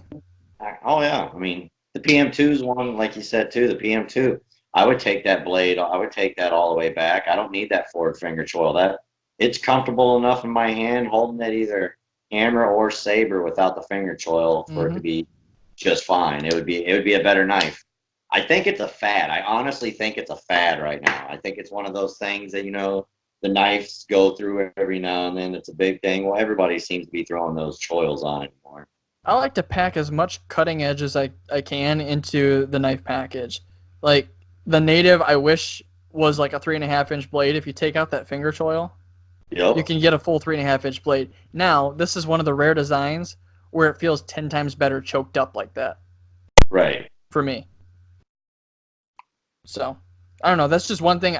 Every time I see a knife like that, I'm like, not quite as interested anymore. Right. It used to be something for me. I used to look at forward finger choil. I'm like, oh, yeah, man. Like, you can reach on top of it, right? Detail work, bro. When I was newer with knives, like, this used to be like, holy shit. Like, hell yeah. You know, like, look at, I could put my thumb all the way there. I can shave all the skin off my fucking toes. No problem. But as time grew and as I've matured, I've realized that, you know, more blade is better. It's got more, you got more life out of the knife when you got more of an edge. You can use the knife longer. And everybody's like, well, you can choke up for detail work. How many times have you guys done any sort of detail work with your folding pocket knife? Yeah, no. Nope. Never.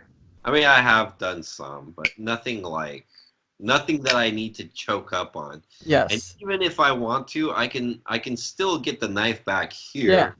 And what I end up doing is I choke up like this. I grab it like this and put my index finger up on top. I have way more control doing that.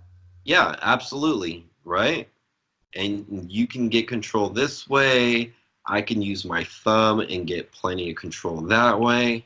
I mean, the choice is not always necessary. Nope. It's not necessary at all. Period. I think it gets in the way sometimes too, especially with cardboard cutting. Yes. When you start getting going, and then it falls into that choil and snags. Yep. I'd rather have that blade go all the way down. Yep. Yep. Agreed. Another one, burrs on factory edges. So, working at a knife shop, I see this, firsthand when we get new shipments in of stuff. Case has been especially bad lately. There's just ginormous burrs on these things, and guys will run their fingers across and be like, "Wow, that's sharp." Like, no, that's just a burr. It's just a burr. You go to cut something with it, and it's not going to cut. Or I've even noticed a lot of Benchmays are coming like that recently. Their grinds are awful lately.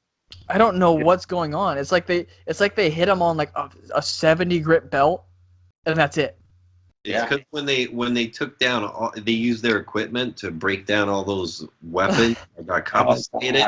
They destroyed their equipment. Jesus Christ. We got to destroy the equipment. It touched those guns. Jesus Christ.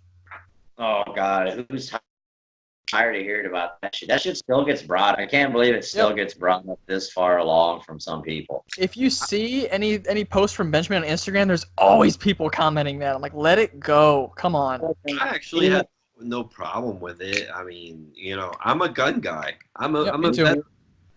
And, if you think that those guns were going to be destroyed regardless, guys, and, if the guns have to be destroyed per the law or whatever's going on there, Benchmade did this as their way to engage with their local law enforcement and help them out. It's about being a good community member. Yep. If you got butthurt because they're destroying guns, get over it. Going to be destroyed already. Yep. Get over it. Get over it. And the bad thing is a lot of people, the problem with our society is full of headline readers. That is as far as it goes. They read a headline, that's the story. They fill in the rest themselves. A lot of people go after Benchmade about the whole anti-gun thing, and the politicians that they were supporting are anti-2A and all that. Yeah. But none of it had to do with guns. It all had to do with a road they were trying to get put in over by them to help their transportation of product. Yep. People seen Benchmade donated to anti-2A yada yada. Well, goddamn, Benchmade's anti-gun. Benchmade's not anti-gun. They're a fucking knife company. Knives and guns go hand in hand. Sorry. Yep. And then the worst part of it all, and I'm going to throw this in there because it pissed me off so bad because I saw them put multiple posts. It's like when Zero Tolerance went in there and kicked Benchmade in the nuts. Oh, yeah, that was... Oh, my God. I was so fucking mad. I was like, you know what? You guys have no right to talk shit about anything. I mean, it was so ugly. It was like the most unclassy thing I've seen a knife company ever do. Yeah. They did it with Kershaw, too. Yeah. They didn't just do it on one of their accounts. They did it on two. Yeah, I'm sure they did. I haven't bought anything from them since that. No. I have not bought any KAI products at all. Well, don't worry, because there's nothing new coming out from them anyways. It's the same garbage getting put out over and over and over. Hey, what about the Chinese ET? What about that little bitty Chinese ET they just put out? Oh, yeah, we just talked about that one last week. That one is a waste of... In the glow-in-the-dark carbon fiber. Hey, I was going to say, at least it's a new design. Yeah, that was the only new design. Then they made a purple freaking RJ Martin, and then they blacked out the 850 from Sinkovich. I mean, they've done nothing new other than that little Tweety Petey knife. Yep. I don't know. It's not the same ZT as I knew from a few years ago. And that whole kicking Benchmade in the nuts was very untasteful, in my opinion. Agreed. I agree. All right. My last but not least, and maybe my most important pet peeve is poor customer service. Yep. That is probably that is a huge one. Yep. Yes. And I don't know. I hate to bring up Hinderer again, and I won't get into the whole thing. But dude, that whole issue just could have been resolved with good customer service, and I would have been a happy camper, and that whole video would have went completely differently. Right. So. Yes. Yeah, good customer service is very important, especially when you're catering to a group of people that they all talk to each other. Mhm. Everybody freaking that's a knife guy, especially a lot of them go on social media, which is where you're making your vast majority of purchases. So what do you think is going to happen when you give poor customer service? Not only is he going to tell his friends, at work, but he's going to tell his friends on Facebook, on Instagram, everywhere Yep. else. Yeah, Poor I mean, customer service is probably the last thing you want to do because it's gonna go around, and it's gonna go around like wildfire. oh So yeah, I mean, look at, I mean, look, we'll bring up the bailout again. Look at the social media flurry that has gone on in the last what, three weeks or so, really, with Yep. a bunch of the steel guys and everything. I mean, Clint from Alchemy One, he's made such a splash with that thing, and it's just, I mean, it's literally gone viral, basically. What we would consider in the knife world viral.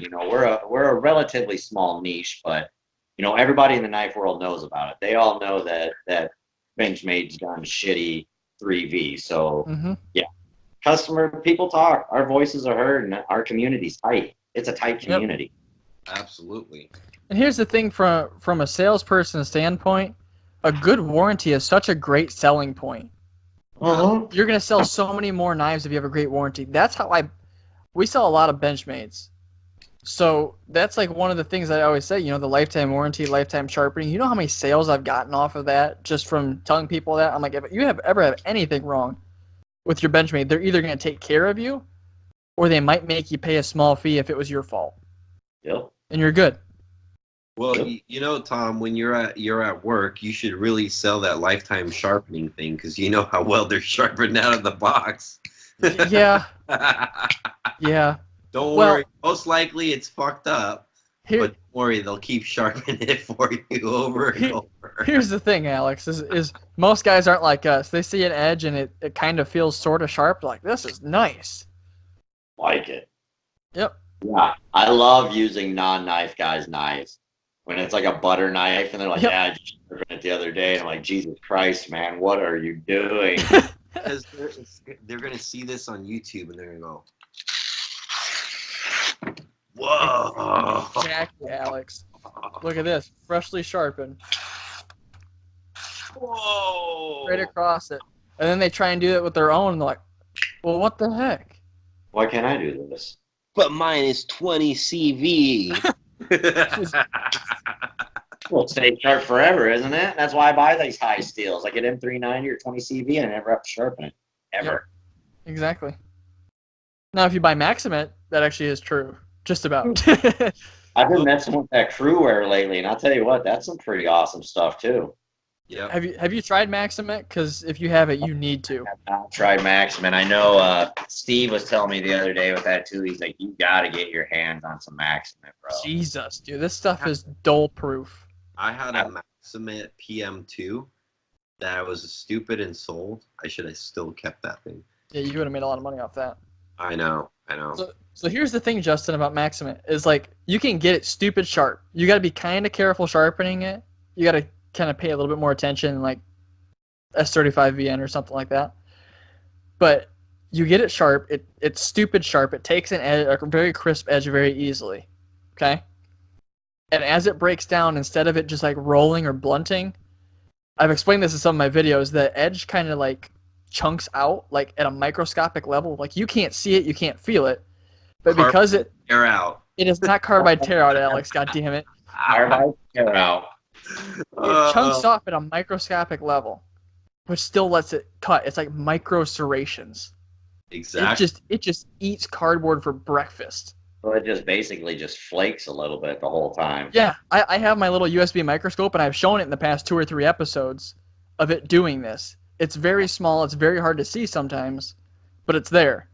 It doesn't. I've showed it compared to other steels, like even Super Blue. Super Blue is not a soft steel by any means.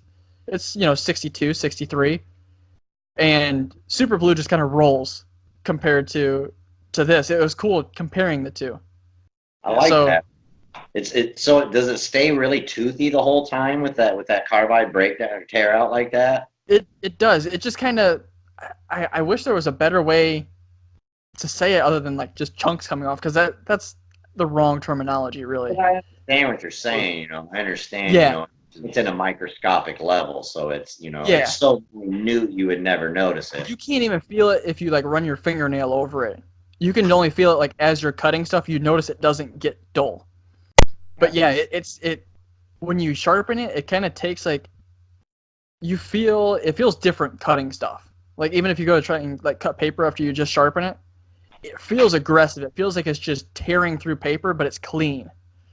And So as it breaks down, does it? What's the lifetime on something like that with that breakdown? I mean, is it to the point that it is so minute that it would never really be noticed in that sense? so the way I've been testing it is I'll take it until it can't cut computer paper anymore reliably. So if you watch right now, this knife probably has 400 feet of cardboard or so, plus probably 70 or 80 boxes opened. And it's still, if I get it going, it still kind of sort of cuts. It's toothy. It's almost done. The Okay. last edge I did about 60 boxes at about 800 feet of cardboard. Wow. And that's only on its second edge. That Maximum PM2 I bought, I still say to this day, was the sharpest out-of-the-box knife I've ever had. So was this. This was stupid sharp. I stropped it on 1 micron on basswood, and I whittled hair with it off the factory edge. Yep. That's awesome. I don't know if you've seen BJ on any of your videos, BJ Hill, Yep. Justin. Yep. He just had his Maximum Manix tested, and guess what that came back as? God. Hardness 67. 69. Oh my God. 69. Yeah. Wild. Jesus. That was so wild. Dude, I was like, that is insane. I'm wondering what mine is. When I'm all done with my experiments on it, I'm going to send it to Kurt to get it tested. I feel like mine's probably in that same ballpark. We've just been swamping poor Kurt lately. We're like, here you go. I know. I did your door, buddy. I feel so bad because there's so many people sending him stuff now, and I don't want to jump on that train. But No, and I think Kenny brought it up in his last video about, let's just leave it to the small group of YouTubers because a lot of people are trying to get in and want to send them shit. I think if we just keep that small group of guys like we got it, I think it'll be okay. yes. I think there will be a point that Kurt will be like, okay, bitch, I need a vacation. Yep, seriously. Give me a 2-month vacation, and then you can start sending me stuff again. Stop. So, definitely, while they're still making these, you should pick something up in Maximate. I like the native, but they still have the Manix out too. I love the Manix. I might overpay and just get another PM2. I don't know. For what I do a lot of opening boxes, cutting cardboard, that kind of stuff. This is my absolute favorite steel I've ever tried thus far, and I haven't even tried stropping it yet to keep that edge going. This is just pure use. I was trying just to see how much life I could get out of it. Right. If I stropped it, Steve says it strops back incredibly. You could basically just keep this going forever. Right. And that's what I've been doing with my M4 basically. I just strop it back. Yep. Oh. I just got my first strap with CBN on it. So I made my own strap or my own compound out of, you can buy diamond powder in certain sizes, and I made my own spray out of that with 1 micron diamond powder. The diamond powder is like 12 or $15 for, I forget how much it is, but you can make quite a bit of spray out of it. You're supposed to use deionized water. I just use regular tap water. It gets kind of clumpy, but you just shake it up and it works fine. And that stuff does well. But the CBN's a whole nother level. I got 16 micron, which is 1,000 grit. And I got 4 micron, which is 4,000 grit. This was off Steve's recommendation for maintaining. I need to talk to Steve about that. I need to get back into freehand sharpening. Now, I belt sharpen, so. I got my Wicked Edge. I suck freehand. I can get a decent edge on it, but it's not as crisp as I can get on a Wicked Edge. I can get hair whittling edges off of that pretty easily. That's such a simple system. I love it. But it is. The 16 micron at 1,000 grit does great at restoring an edge. And then that 4 micron at 4,000 grit just kind of refines it a little bit more. And if I take it to that 1 micron that I got on basswood, that just takes it to the next level. Nice. It's good shit. Yeah, I need to get back into it. Yeah. Lost roots. The Wicked Edge is my favorite system I've had so far. It's stupid simple. It's so solid. I almost bought that, and I bought the Ken Onion Work Sharp instead with the grinder attachment. Yeah. And I do love that thing because it's fun to play with for like modifying blades and shit like that. Yeah. I had a KME and I like that one a lot, but I like the Wicked Edge a little bit more because the whole thing feels more solid. There's less play in it. Right. And then you can control the angles separately. So if I just want to follow the factory bevel, and like let's say one side's 1 degree off than the other, I can tune it for what I want. Right. Which is nice. Having it in sync together. Exactly. Why you want to do that? I have no idea. Because I'm a lazy fucker, Alex. I don't want to regrind Maximate. So. All right, I think we're 3 hours into this. All right. Again, Yeah. we are 3 hours and 5 minutes into this. All right. So for any of you guys listening to the podcast, you're welcome. We just, depending on how long your morning commute is, we might have just given you entertainment for the whole week. Yeah, right. So, anyhow, guys, we even did it without Steve here. We went 3 hours without Steve. That's amazing. That's crazy. I was talking to my wife about that. I'm like, I don't know that I'll have that much to talk about the whole time. She's like, that one Steve guy's on there. He usually takes up most of the podcast anyway. Yep, exactly. And we did it without Steve. So, anyhow, guys, for anyone watching on the live stream, thank you so much for tuning in. There's been quite a few of you guys popping in and out throughout here. We really appreciate it. Appreciate all the comments for sure. If you guys ever want to watch this live, we're on Twitch. You can check us out on there at Sharp Talk. And if you follow us on there, you should be notified whenever we go live. It's normally Sundays at 6 p.m. Eastern. Hopefully next week we have Steve back because we don't have a guest lined up for next week, and it would be pretty boring probably with just us three. I'm not sure yet. We might have a guest. We might. Well, if not, we're bringing you back at some point, Justin. Yeah, for sure. Coming back. What we need to do is we need to have one podcast with every guest we've ever had. So there needs to be like 15 of us at that point. That's going to go for 3 days, not 3 hours. Between Banner, Jody, and now Justin. Yep. Weekend event. It'd have to be a weekend event. Yep. It's been awesome. We definitely got to get Banner back, too. Yes, 110%. Oh, yeah. I'd love to be on there with him, too. He's good shit. Yeah, Banner's on. If you guys also didn't know, we are on YouTube. You can just look up Sharp Talk Podcast, and we should pop right up. That way, if you guys are watching after the fact, or you didn't make the live stream, you can actually watch everything that went down. You can see all the knives that we're showing. I know it can be kind of difficult to follow along as far as just listening when we're saying, look at this knife, look at what it has. You know what I mean? So, anyhow, guys, that's going to do it for us. We will catch next week on episode. Before you say goodbye, we got to give a big thank you to Blue Collar Survival. Yes. Guys, 110%. go subscribe to this guy. He's awesome. He will show you some very entertaining videos and also show you some good information. So I love Sales Guy. I'm a huge fan of Sales Guy. I love it. I mean, that is the best skit ever. So watch Blue Collar, please. Subscribe, like his videos. He's the man. 110%. If you like me, you like Gerald, you like Steve, you'll like Justin for sure. So go check them out. Anyhow, guys, we will see you next week for episode 8. Woo! Later, guys. Bye.